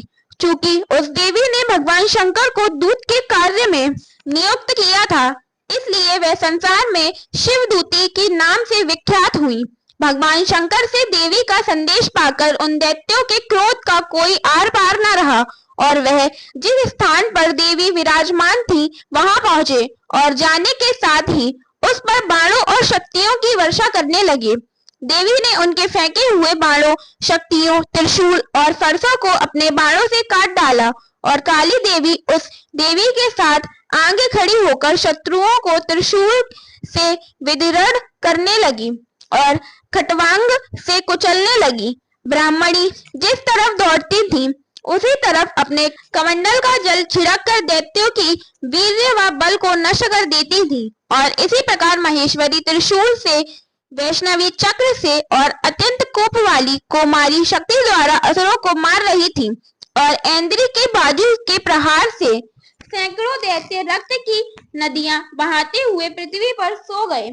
वाराही ने कितने ही राक्षसों को अपनी थूथन द्वारा मृत्यु के घाट उतार दिया। दाढ़ों के अग्रभाग से कितने ही राक्षसों की छाती को चीर डाला और चक्र की चोट से कितनों ही को विदीर्ण करके धरती पर डाल दिया। बड़ी बड़ी राक्षसों को नरसिंगी ने अपने नखों से विदीर्ण करके भक्षण कर रही थी और सिंहनाद से चारों दिशाओं को गूंजाती हुई रणभूमि में विचर रही थी। शिवदूती के प्रचंड अट्टहास से कितने ही दैत्य भयभीत होकर पृथ्वी पर गिर पड़े और उनके गिरते ही वह उनको भक्षण कर गई। इस तरह क्रोध में भरे हुए मार्तगणों द्वारा नाना प्रकार के उपायों से बड़े बड़े असुरों को मारते हुए देखकर राक्षसी सेना भाग खड़ी हुई और उनको इस प्रकार भागता देखकर रक्तबीज नामक महापराक्रमी राक्षस क्रोध में भरकर युद्ध के लिए आगे बढ़ा। उसके शरीर से रक्त की बूंदें पृथ्वी पर जैसे ही गिरती थी, तुरंत वैसे ही शरीर वाला तथा वैसा ही बलवान दैत्य पृथ्वी से उत्पन्न हो जाता। रक्तबीज गदा हाथ में लेकर ऐन्द्री के साथ युद्ध करने लगा। जब ऐन्द्री शक्ति ने अपने वज्र से उसको मारा तो घायल होने के कारण उसके शरीर से बहुत सा रक्त बहने लगा और उसकी प्रत्येक बूंद से उसके समान ही बलवान तथा महापराक्रमी उन अनेकों दैत्य भयंकर रूप से प्रकट हो गए। वह सबके सब दैत्य बीज के समान ही बलवान तेज वाले थे। वह भी भयंकर अस्त्र शस्त्र लेकर देवियों के साथ लड़ने लगे। जब ऐन्द्री के वज्र प्रहार से उसके मस्तक पर चोट लगी और रक्त बहने लगा तो उसमें से हजारों ही पुरुष उत्पन्न हो गए। वैष्णवी के चक्र से और ऐन्द्री ने गदा से रक्तबीज को चोट पहुंचाई और वैष्णवी के चक्र से घायल होने पर उसके शरीर से जो रक्त बहा उससे हजारों महाअसुर उत्पन्न हुए, जिनके द्वारा यह संपूर्ण जगत व्याप्त हो गया। कुमारी ने शक्ति से, वाराही ने खड़ंग से और महेश्वरी ने त्रिशूल से उसको घायल किया। इस प्रकार क्रोध में भरकर उस महादैत्य ने सब मार्त शक्तियों को पृथक पृथक गदा से प्रहार किया और माताओं ने शक्ति तथा शूल इत्यादि से उसको जो बार बार घायल किया, उससे सैकड़ों महादैत्य उत्पन्न हुए और इस प्रकार उस रक्तबीज ने रुधिर से उत्पन्न हुए असुरों से संपूर्ण जगत व्याप्त हो गया, जिससे देवताओं को भय हुआ। देवताओं को भयभीत देखकर चंडिका ने काली से कहा, हे चामुंडे, अपने मुख को बड़ा करो और मेरे शस्त्रघात से उत्पन्न हुए रक्त बिंदुओं तथा रक्त बिंदुओं से उत्पन्न हुए महाअसुरों को तुम अपने इस मुख में भक्षण करती जाओ। इस प्रकार रक्त बूंदों से उत्पन्न हुए महाअसुरों को तुम अपने इस मुख में भक्षण करती जाओ। इस प्रकार रक्त बिंदुओं से उत्पन्न हुए महादैत्यों को भक्षण करती हुई तुम रणभूमि में विचरो। इस प्रकार रक्त क्षीण होने से यह दैत्य नष्ट हो जाएंगे। तुम्हारे भक्षण करने के कारण अन्य दैत्य उत्पन्न नहीं होंगे। काली से इस प्रकार कहकर चंडिका देवी ने रक्त बीज पर अपने त्रिशूल से प्रहार किया और काली देवी ने अपने मुख से उसका रक्त ले लिया। तब उसने गदा से चंडिका पर प्रहार किया। प्रहार से चंडिका को तनिक भी कष्ट ना हुआ, किंतु रक्त बीज के शरीर से बहुत सा रक्त बहने लगा, लेकिन उसके गिरने के साथ ही काली ने उसको अपने मुख में ले लिया। काली के मुख में उस रक्त से जो असुर उत्पन्न हुए उनको उसने बचड़ कर लिया और रक्त को पीती हुई तदअंतर देवी ने रक्त बीज को, जिसका के खून काली ने पिया था, चंडिका ने उस दैत्य को वज्र, बाण और खड़ग तथा सृष्टि इत्यादि से मार डाला। हे राजन, अनेक प्रकार के शस्त्रों से मारा हुआ और खून से वंचित हुआ महादैत्य रक्त बीज पृथ्वी पर गिर पड़ा। हे राजन, उसके गिरने से देवता अत्यंत प्रसन्न हुए और माताएं उन असुरों का रक्त पीने के पश्चात उद्यत होकर नृत्य करने लगी। तो इसके साथ दुर्गा सप्तशती का 8वां अध्याय पूर्ण होता है। जय माता दी। तो सुनते हैं देवी दुर्गा द्वारा निशुंभ वध की कथा। सुनिए। 9वां अध्याय, निशुंभ वध। राजा ने कहा, हे ऋषिराज, आपने रक्त बीज के वध से संबंधित रखने वाला वृतांत मुझे सुनाया। अब मैं रक्त बीज के मरने के पश्चात क्रोध में भरे हुए शुंभ व निशुंभ ने जो कर्म किया वह सुनना चाहता हूँ। महर्षि मेघा ने कहा, रक्त बीज के मारे जाने पर शुंभ और निशुंभ को बड़ा क्रोध आया और अपनी बहुत बड़ी सेना का इस प्रकार सर्वनाश होते देखकर निशुंभ देवी पर आक्रमण करने के लिए दौड़ा। उसके साथ बहुत से बड़े बड़े असुर देवी को मारने के वात्स्य से दौड़े और महापराक्रमी शुंभ अपनी सेना सहित चंडिका को मारने के लिए बढ़ा। फिर शुंभ और निशुंभ का देवी से घोर युद्ध होने लगा और वह दोनों असुर इसी प्रकार देवी पर बाण फेंकने लगे जैसे मेघों की वर्षा हो रही हो। उन दोनों के चलाए हुए बाण को देवी ने अपने बाणों से काट डाला और अपने शस्त्र की वर्षा से उन दोनों दैत्यों को चोट पहुंचाई। निशुंभ ने तीक्ष्ण तलवार और चमकती हुई ढाल लेकर देवी के सिंह पर आक्रमण किया। अपने वाहन को चोट पहुंची हुई देखकर देवी ने अपने शूर्प नामक बाण से निशुंभ की तलवार व ढाल दोनों को ही काट डाला। तलवार और ढाल कट जाने पर निशुंभ ने देवी पर शक्ति से प्रहार किया। देवी ने अपने चक्र से उसके 2 टुकड़े कर दिए। फिर क्या था, दैत्य मारे क्रोध के जल भुन गया और उसने देवी के मारने के लिए उसकी ओर शूल फेंका, किंतु देवी ने अपने मुक्के से उसको चूर चूर कर डाला। फिर उसने देवी पर गदा से प्रहार किया। देवी ने त्रिशूल से गदा को भस्म कर दिया। इसके पश्चात वह फरसा हाथ में लेकर देवी की ओर लपका। देवी ने अपने तीखे बाणों से उसे धरती पर सुला दिया। अपने पराक्रमी भाई निशुंभ के इस प्रकार से मरने पर शुंभ क्रोध में भरकर देवी को मारने के लिए दौड़ा। वह रथ में बैठा हुआ उत्तम आयुधों से सुशोभित अपनी 8 बड़ी बड़ी भुजाओं से सारे आकाश को ढके हुआ था।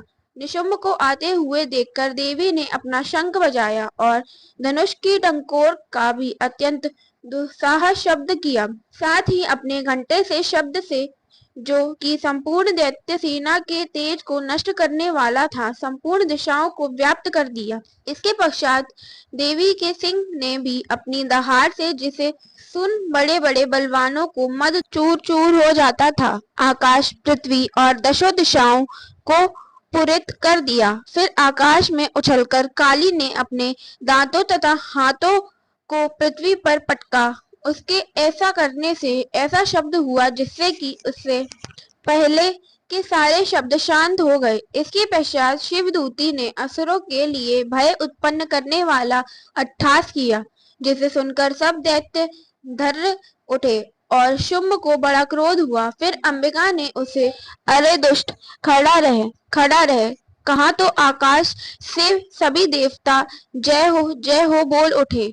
शुंभ ने वहां आकर ज्वालाओं से युक्त एक अत्यंत भयंकर शक्ति छोड़ी, जिसे आते देखकर देवी ने अपनी महोलका नामक शक्ति से काट डाला। हे राजन, फिर शुंभ के सिंहनाद से तीनों लोग व्याप्त हो गए और उसकी प्रतिध्वनि से ऐसा घोर शब्द हुआ जिसने इससे पहले के सब शब्द को जीत लिया। शुंभ के छोड़े बाणों को देवी ने और देवी के छोड़े बाणों को शुंभ ने अपने बाणों से काट सैकड़ों और हजारों टुकड़ों में परिवर्तित कर दिया। इसके पश्चात जब चंडिका ने क्रोध में भर शुंभ को त्रिशूल से मारा तो वह मूर्छित होकर पृथ्वी पर गिर पड़ा। जब उसकी मूर्छा दूर हुई तो वह धनुष लेकर आया और अपने बाणों से उसने देवी काली तथा सिंह को घायल कर दिया। फिर उस राक्षस ने 10,000 भुजाएं धारण करके चक्र आदि आयुधों से देवी को आच्छादित कर दिया। तब भगवती दुर्गा ने कुपित होकर अपने बाणों से उन चक्रों तथा बाणों को काट डाला। यह देखकर निशुंभ हाथ में गदा लेकर चंडिका को मारने के लिए दौड़ा। उसके आते ही देवी ने तिरछी धार वाले खड्ग उसकी गदा को काट डाला। उसने फिर त्रिशूल हाथ में ले लिया। देवताओं को दुखी करने वाले निशुंभ को त्रिशूल हाथ में लिए हुए आता देखकर चंडिका ने अपने शूल से उसकी छाती पर प्रहार किया और उसकी छाती को चीर डाला। शूल विदृढ़ हो जाने पर उसकी छाती में से एक उस जैसा ही महापराक्रमी दैत्य ठहर जा कहता हुआ निकला। उसको देखकर देवी ने बड़े जोर से ठहाका लगाया। अभी वह निकलने भी ना पाया था कि उसका सिर अपनी तलवार से काट डाला। सिर के कटने से साथ ही वह पृथ्वी पर गिर पड़ा। तदयंतर सिंह दहाड़ दहाड़ कर असुरों का भक्षण करने लगा और काली शिवदूती भी राक्षसों का रक्त पीने लगी। कुमारी की शक्ति से कितने ही महादैत्य नष्ट हो गए। ब्रह्मा जी के कमंडल के जल से कितने ही असुर समाप्त हो गए। कई दैत्य महेश्वरी के त्रिशूल से विदृढ़ होकर पृथ्वी पर गिर पड़े और कई वाराही के प्रहारों से छिन्न भिन्न होकर धराशायी हो गए। वैष्णवी ने भी अपने चक्र से बड़े बड़े महापराक्रमियों का कचूमर निकालकर उन्हें यमलोक भेज दिया और ऐन्द्री से कितने ही महाबली राक्षस टुकड़े टुकड़े हो गए। कई दैत्य मारे गए, कई भाग गए, कितने ही काली शिवदूती और सिंह ने भक्षण कर लिए। इसके साथ दुर्गा सप्तशती का 9वां अध्याय पूर्ण होता है। अब सुनेंगे दुर्गा सप्तशती का 10वां अध्याय शुंभवध। महर्षि मेघा ने कहा, हे राजन, अपने प्यारे भाई को मरा हुआ तथा सेना को नष्ट हुआ देखकर क्रोध में भरकर दैत्यराज शुंभ कहने लगा, दुष्ट दुर्गे, तू अहंकार में गर्व मत कर, क्योंकि तू असुरों के बल पर लड़ रही है। देवी ने कहा, हे दुष्ट, देख, मैं तो अकेली ही हूँ। इस संसार में मेरे सिवा दूसरा कौन है? यह सब मेरी शक्तियां हैं। देख, यह सबकी सब मुझे में प्रविष्ट हो रही हैं। इसके पश्चात ब्राह्मणी आदि सब देवियां उस देवी के शरीर में लीन हो गईं और देवी अकेली रह गई। तब देवी ने कहा, मैं अपनी ऐश्वर्य शक्ति से अनेक रूपों में यहाँ उपस्थित हुई थी। उन सब रूपों को मैंने समेट लिया है। अब अकेली ही यहाँ खड़ी हूँ, तुम भी यहीं ठहरो। महर्षि मेघा ने कहा। तब देवताओं तथा राक्षसों के देखते देखते देवी तथा शुंभ में भयंकर युद्ध होने लगा। अंबिका देवी ने सैकड़ों अस्त्र शस्त्र छोड़े। उधर दैत्यराज ने भी भयंकर अस्त्रों का प्रहार आरंभ कर दिया। देवी के छोड़े हुए सैकड़ों अस्त्रों को दैत्य ने अपने अस्त्रों द्वारा काट डाला। इसी प्रकार शुंभ ने जो अस्त्र छोड़े उनको देवी ने अपनी भयंकर हुंकार के द्वारा भी काट डाला। दैत्य ने जब सैकड़ों बाण छोड़कर देवी को ढक दिया तो क्रोध में भरकर देवी ने अपने बाणों से उसका धनुष नष्ट कर डाला।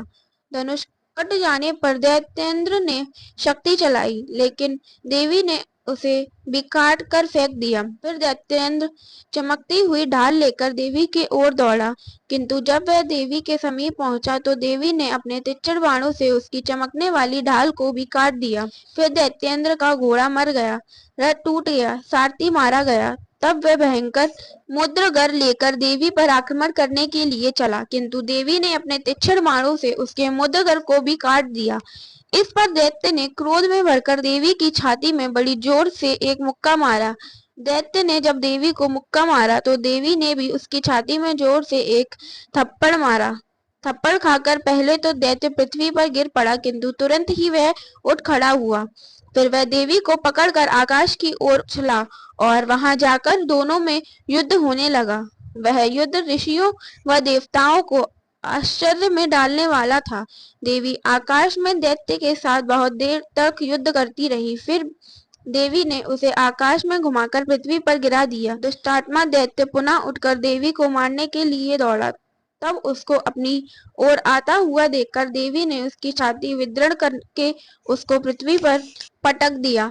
देवी के त्रिशूल से घायल होने पर उस दैत्य के प्राण पखेरु उड़ गए और उसके मरने पर समुद्र, द्वीप, पर्वत और पृथ्वी सब कांपने लगा। तदनंतर उस दुष्ट आत्मा के मरने से संपूर्ण जगत प्रसन्न व आश्वस्त हो गया तथा आकाश निर्मल हो गया। पहले जो उत्पात सूचक मेघ और उल्कापात होते थे वह सब शांत हो गए। उसके मारे जाने पर नदियां अपने ठीक मार्ग से बहने लगी। संपूर्ण देवताओं का हृदय हर्ष से भर गया और गंधर्वनीय सुंदर गान गाने लगी। गंधर्व बाजे बजाने लगे और अप्सराएं नाचने लगी। पवित्र वायु बहने लगी। सूर्य की कांति स्वच्छ हो गई। यज्ञशालाओं की बुझी हुई अग्नि अपने आप प्रज्वलित हो उठी तथा चारों दिशाओं में शांति फैल गई। जो मनुष्य निशुंभ और शुंभ के वध की कथा सुनता है उसकी कहीं पराजय नहीं होती, वो हर जगह विजय पाता है। जय माँ दुर्गे। सुनिए 11वां अध्याय, देवताओं का देवी की स्तुति करना और देवी का देवताओं को वरदान देना। महर्षि मेघा कहते हैं, दैत्य के मारे जाने पर इंद्रादि देवता अग्नि को आगे करके कात्यायनी देवी की स्तुति करने लगे। उस समय अभिष्ट की प्राप्ति के कारण उनके मुख खिले हुए थे। देवताओं ने कहा, हे शरणागतों के दुख दूर करने वाली देवी, तुम प्रसन्न हो। हे संपूर्ण जगत की माता, तुम प्रसन्न हो। विश्वेश्वरी, तुम विश्व की रक्षा करो क्योंकि तुम इस चर और अचर की ईश्वरी हो। हे देवी, तुम संपूर्ण जगत की आधार रूप हो क्योंकि तुम पृथ्वी रूप में स्थित हो और अत्यंत पराक्रम वाली देवी हो। तुम विष्णु की शक्ति हो और विश्व की बीज परम माया हो और तुमने ही इस संपूर्ण जगत को मोहित कर रखा है। तुम्हारे प्रसन्न होने पर ही यह पृथ्वी मोक्ष को प्राप्त होती है। हे देवी, संपूर्ण विद्याएं तुम्हारे ही भिन्न भिन्न स्वरूप हैं। इस जगत में जितनी स्त्रियां हैं वह सब तुम्हारी ही मूर्तियां हैं। एकमात्र तुमने ही इस जगत को व्याप्त कर रखा है। तुम्हारी स्तुति किस प्रकार हो सकती है क्योंकि तुम परम बुद्धि रूप हो और संपूर्ण प्राणी रूप स्वर्ग और मुक्ति देने वाली हो। अतः इसी रूप में तुम्हारी स्तुति की गई है। तुम्हारी स्तुति के लिए इससे बढ़कर और क्या युक्तियां हो सकती हैं। संपूर्ण जनों के हृदय में बुद्धि रूप होकर निवास करने वाली, स्वर्ग तथा मोक्ष को प्रदान करने वाली, हे नारायणी देवी, तुमको नमस्कार है। कलाकाष्ठा आदि रूप से अवस्थाओं को परिवर्तन की ओर ले जाने वाली तथा प्राणियों का अंत करने वाली नारायणी, तुमको नमस्कार है। हे नारायणी, संपूर्ण मंगलों के मंगल रूप वाली, हे शिवे, हे संपूर्ण प्रयोजनों को सिद्ध करने वाली, हे शरण वत्सला, 3 नेत्रों वाली गौरी, तुमको नमस्कार है। सृष्टि, स्थिति तथा संहार की शक्ति भूता सनातनी देवी, गुणों का आधार तथा सर्व सुखमयी नारायणी, तुमको नमस्कार है। हे शरण में आए हुए शरणागतों, दीन दुखियों की रक्षा में तत्पर, संपूर्ण पीड़ाओं के हरने वाली, हे नारायणी, तुमको नमस्कार है। हे नारायणी, तुम ब्रह्माणी का रूप धारण करके हंसों से जुते हुए विमान पर बैठती हो तथा कुश से अभिमंत्रित जल छिड़कती रहती हो, तुम्हें नमस्कार है। महेश्वरी रूप से त्रिशूल, चंद्रमा और सर्पों को धारण करने वाली, हे महावृषभ वाहन वाली नारायणी, तुम्हें नमस्कार है। मोरों तथा कुक्कुटों से घिरी रहने वाली, महाशक्ति को धारण करने वाली, हे कुमारी रूप धारिणी निष्पाप नारायणी, तुम्हें नमस्कार है। हे शंख, चक्र, गदा और शारंग धनुष रूप आयुधों को धारण करने वाली वैष्णवी शक्ति रूपा नारायणी, तुम हम पर प्रसन्न हो, तुम्हें नमस्कार है। हे दांतों पर पृथ्वी धारण करने वाली वाराह रूपिणी कल्याणमयी नारायणी, तुम्हें नमस्कार है। हे उग्र नरसिंह रूप से दैत्यों को मारने वाली, त्रिभुवन की रक्षा में संग्रह रहने वाली नारायणी, तुम्हें नमस्कार है। हे मस्तक पर किरीट और हाथ में महावज्र धारण करने वाली, सहस्त्र नेत्रों के कारण उज्जवल वृषतासुर के प्राण हरने वाली इंद्र शक्ति, हे नारायणी, तुम्हें नमस्कार है। हे शिवदूती स्वरूप से दैत्यों के महामत को नष्ट करने वाली, हे घोर रूप वाली, हे महाशब्द वाली, हे नारायणी, तुम्हें नमस्कार है। दानों के कारण विकराल मुख वाली, मुंडमाला से विभूषित मुंड मर्दिनी चंडका रूपा नारायणी, तुम्हें नमस्कार है। हे लक्ष्मी, लज्जा, महाविद्या, श्रद्धा, पुष्टि, स्वधा, धुर्वा, महारात्रि तथा महाविद्या रूपा नारायणी, तुमको नमस्कार है।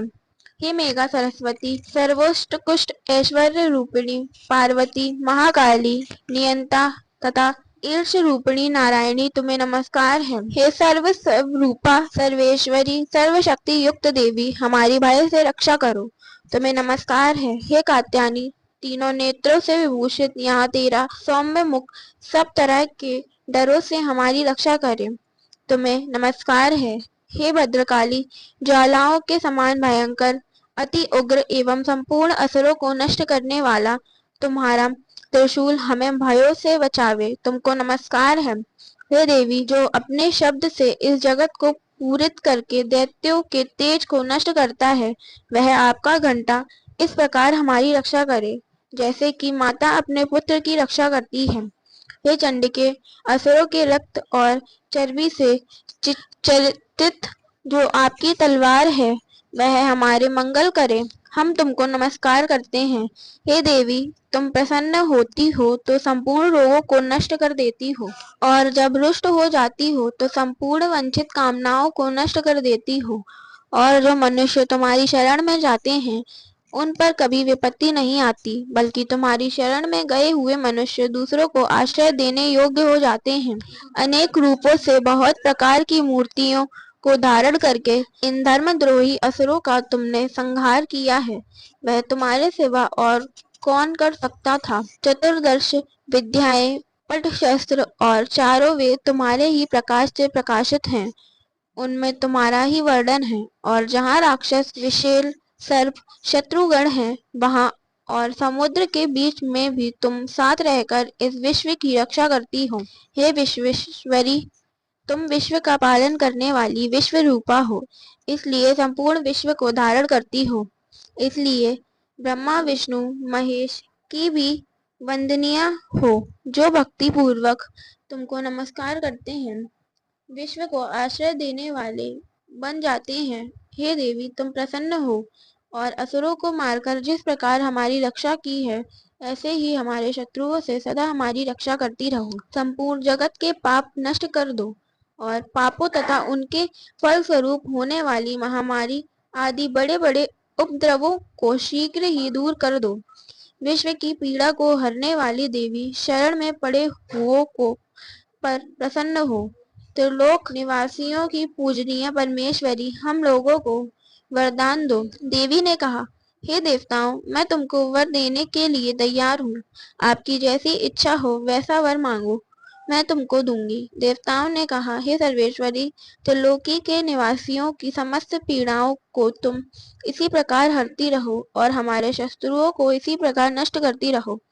देवी ने कहा, वैवस्वत मनवंतर के 28वें युग में दो और महाअसुर शुंभ और निशुंभ उत्पन्न होंगे। उस समय मैं नंदगोप के घर से, यशोदा के गर्भ से उत्पन्न होकर विंध्याचल पर्वत पर शुंभ और निशुंभ का संहार करूंगी। फिर अत्यंत भयंकर रूप से पृथ्वी पर अवतीर्ण होकर मैं वैचित नामक दानवों का नाश करूंगी।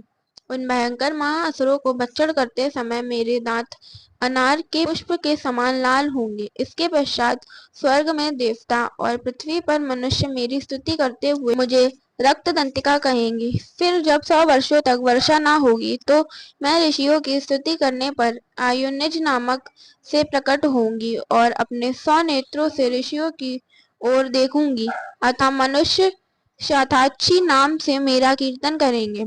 उसी समय मैं अपने शरीर से उत्पन्न हुए प्राणों की रक्षा करने वाले शकों द्वारा सब प्राणियों का पालन करूंगी और तब इस पृथ्वी का शाकभारी के नाम से विख्यात होंगी। और इस अवतार में मैं दुर्गा नामक महाअसुर का वध करूंगी और इससे मैं दुर्गा देवी के नाम से प्रसिद्ध होंगी। इसके पश्चात जब मैं भयानक रूप धारण करके हिमालय निवासी ऋषियों महर्षियों की रक्षा करूंगी, तब भीमा देवी के नाम से ख्याति होंगी। और जब फिर अरुण नामक असुर तीनों लोकों को पीड़ित करेगा, तब मैं असंख्य ब्रह्मों का रूप धारण करके उस महादैत्य का वध करूंगी। तब स्वर्ग में देवता और मृत्यु लोक में मनुष्य मेरी स्तुति करते हुए मुझे ब्रह्मरी नाम से पुकारेंगे। इस प्रकार जब जब पृथ्वी राक्षसों से पीड़ित होगी, तब तब मैं अवतारित होकर शत्रुओं का नाश करूंगी। इसके साथ दुर्गा सप्तशती का 11वां अध्याय संपूर्ण होता है। इस स्तुति से जो भी मनुष्य माता की प्रतिदिन या नवरात्रों में स्तुति करता है, माँ उसे सुख, सौभाग्य और अभय दान प्रदान करती हैं। इस स्तुति का सबको श्रवण या पाठ करना चाहिए। जय माता दी। तो सुनते हैं माँ भगवती के चरित्र का वर्णन। सुनिए। देवी के चरित्र के पाठ का महात्म। 12वां अध्याय। देवी बोली, हे देवताओं, जो पुरुष इन स्तोत्रों द्वारा एकाग्रचित होकर मेरी स्तुति करेगा, उसके संपूर्ण कष्टों को निसंदेह हर लूंगी। मधुकैटभ के नाश, महिषासुर के वध और शुंभ तथा निशुंभ के वध की जो मनुष्य कथा कहेगा, मेरा महात्म को अष्टमी, चतुर्दशी व नौवीं के दिन एकाग्रचित से भक्ति पूर्वक सुनेगा, उनको कभी कोई पाप न रहेगा। पाप से उत्पन्न हुई विपत्ति भी उनको न सताएगी। उनके घर में दरिद्रता ना होगी और ना उनको प्रियजनों का बिछोह ही होगा। उनको किसी प्रकार का भय ना होगा। इसलिए प्रत्येक मनुष्य को भक्ति पूर्वक मेरे इस कल्याण कारक महात्म को सदा पढ़ना और सुनना चाहिए। मेरा यह महात्म महामारी से उत्पन्न हुए संपूर्ण उपद्रवों को एवं 3 प्रकार के उत्पातों को शांत कर देता है। जिस घर व मंदिर में या जिस स्थान पर मेरा यह स्तोत्र विधि पूर्वक पढ़ा जाता है, उस स्थान का मैं कभी भी त्याग नहीं करती और वहां सदा ही मेरा निवास रहता है। बलिदान, पूजा, होम तथा महोत्सवों में मेरा यह चरित्र उच्चारण करना तथा सुनना चाहिए। ऐसा हवन या पूजन मनुष्य चाहे जानकर या बिना जाने करे, मैं उसे तुरंत ग्रहण कर लेती हूँ। और शरद काल में प्रत्येक वर्ष जो महापूजा की जाती है, उनमें मनुष्य भक्ति पूर्वक मेरा यह महात्म सुनकर सब विपत्तियों से छूट जाता है और धन, धान्य तथा पुत्रादि से संपन्न हो जाता है। और मेरे इस महात्म व कथाओं इत्यादि को सुनकर मनुष्य युद्ध में निर्भय हो जाता है और महात्म के श्रवण करने वालों के शत्रु नष्ट हो जाते हैं तथा कल्याण की प्राप्ति होती है और उनका कुल आनंदित हो जाता है। सब कष्ट शांत हो जाते हैं तथा भयंकर स्वप्न दिखाई देना तथा घरेलू दुख इत्यादि सब मिट जाते हैं। बाल ग्रहों में गृहस्थ बालकों के लिए यह मेरा महात्म परम शांति देने वाला है। फूट पड़ने पर यह भलीभांति मित्रता करवाने वाला है। मेरा यह महात्म मनुष्यों को मेरी जैसी सामर्थ्य की प्राप्ति कराने वाला है। पशु, पुष्प, अर्घ, धूप, गंध, दीपक इत्यादि सामग्रियों द्वारा पूजन करने से, ब्राह्मण को भोजन करा के, हवन करके, प्रतिदिन अभिषेक करके, नाना प्रकार के भोगों को अर्पण करके और प्रत्येक वर्ष दान इत्यादि करके जो मेरी आराधना की जाती है और उससे मैं जैसी प्रसन्न हो जाती हूँ, वैसे ही प्रसन्न मैं इस चरित्र के सुनने से हो जाती हूँ। यह महात्म श्रवण करने पर पापों को हर लेता है तथा आरोग्य प्रदान करता है। मेरे प्रादुर्भाव का कीर्तन दुष्ट प्राणियों से रक्षा करने वाला है। युद्ध में दुष्ट दैत्यों का संहार कराने वाला है। इसके सुनने से मनुष्य को शत्रुओं का भय नहीं रहता। ये देवताओं, तुमने जो स्तुति की है अथवा ब्रह्मा जी ने जो मेरी स्तुति की है, वह मनुष्यों को कल्याणमयी बुद्धि प्रदान करने वाली है। वन में, सूने मार्ग में अथवा दावानल से गिर जाने पर, वन में चोरों से घिरा हुआ या शत्रुओं द्वारा पकड़ा हुआ, जंगल में सिंहों से, व्याघ्रों से या जंगल हाथियों द्वारा पीछा किया हुआ, राजा के क्रुद्ध हो जाने पर, मारे जाने के भय से, नाव के डगमगाने पर, भयंकर युद्ध में फंसा होने पर, किसी भी प्रकार की पीड़ा से पीड़ित, घोर बाधाओं से दुखी हुआ मनुष्य मेरे इस चरित्र को स्मरण करने से संकट से मुक्त हो जाता है। मेरे प्रभाव से सिंह, चोर या शत्रु इत्यादि दूर भाग जाते हैं और पास नहीं आते। महर्षि ने कहा, प्रचंड पराक्रमी वाली भगवती चंडिका यो कहने के पश्चात सब देवताओं के देखते ही देखते अंतर्ध्यान हो गईं और संपूर्ण देवता अपने शत्रुओं के मारे जाने पर पहले की तरह यज्ञ भाग का उपभोग करने लगे और उनको अपने अधिकार फिर से प्राप्त हो गए तथा युद्ध में देवताओं के शत्रुओं शुंभ व निशुंभ के देवी के हाथों मारे जाने पर बाकी बचे हुए राक्षस पाताल को चले गए। हे राजन, इस प्रकार भगवती अंबिका नित्य होती हुई भी बार बार प्रकट होकर इस जगत का पालन करती हैं, इसको मोहित करती हैं। जन्म देती हैं और प्रार्थना करने पर समृद्धि प्रदान करती हैं। हे राजन, भगवती ही महाप्रलय के समय महामारी का रूप धारण करती हैं और वही संपूर्ण ब्रह्मांड में व्याप्त हैं और वही भगवती समय समय पर महाकाली तथा महामारी का रूप बनाती हैं और स्वयं अजन्मा होती हुई भी सृष्टि के रूप में प्रकट होती हैं। वह सनातनी देवी प्राणियों का पालन करती हैं और वही मनुष्य के अभ्युदय के समय घर में लक्ष्मी का रूप बनकर स्थित हो जाती हैं तथा आभाव के समय दरिद्रता बनकर विनाश का कारण बन जाती हैं। पुष्प, धूप और गंध आदि से पूजन करके उसकी स्तुति करने से वह धन एवं पुत्र देती हैं और धर्म में शुभ बुद्धि प्रदान करती हैं। तो इसके साथ दुर्गा सप्तशती का 12वां अध्याय संपूर्ण होता है। तो सुनते हैं दुर्गा सप्तशती का 13वां अध्याय। सुनिए। राजा सुरत और वैश्य को देवी का वरदान। 13वां अध्याय। महर्षि मेघा ने कहा, हे राजन, इस प्रकार देवी के उत्तम महात्मा का वर्णन मैंने तुमको सुनाया। जगत को धारण करने वाली इस देवी का ऐसा ही प्रभाव है। वही देवी ज्ञान के देने वाली है और भगवान विष्णु की इस माया के प्रभाव से तुम और यह वैश्य तथा अन्य विवेकी जन मोहित होते हैं, भविष्य में मोहित होंगे। हे राजन, तुम इस परमेश्वरी की शरण में जाओ। यही भगवती आराधना करने पर मनुष्य को भोग, स्वर्ग तथा मोक्ष प्रदान करती हैं।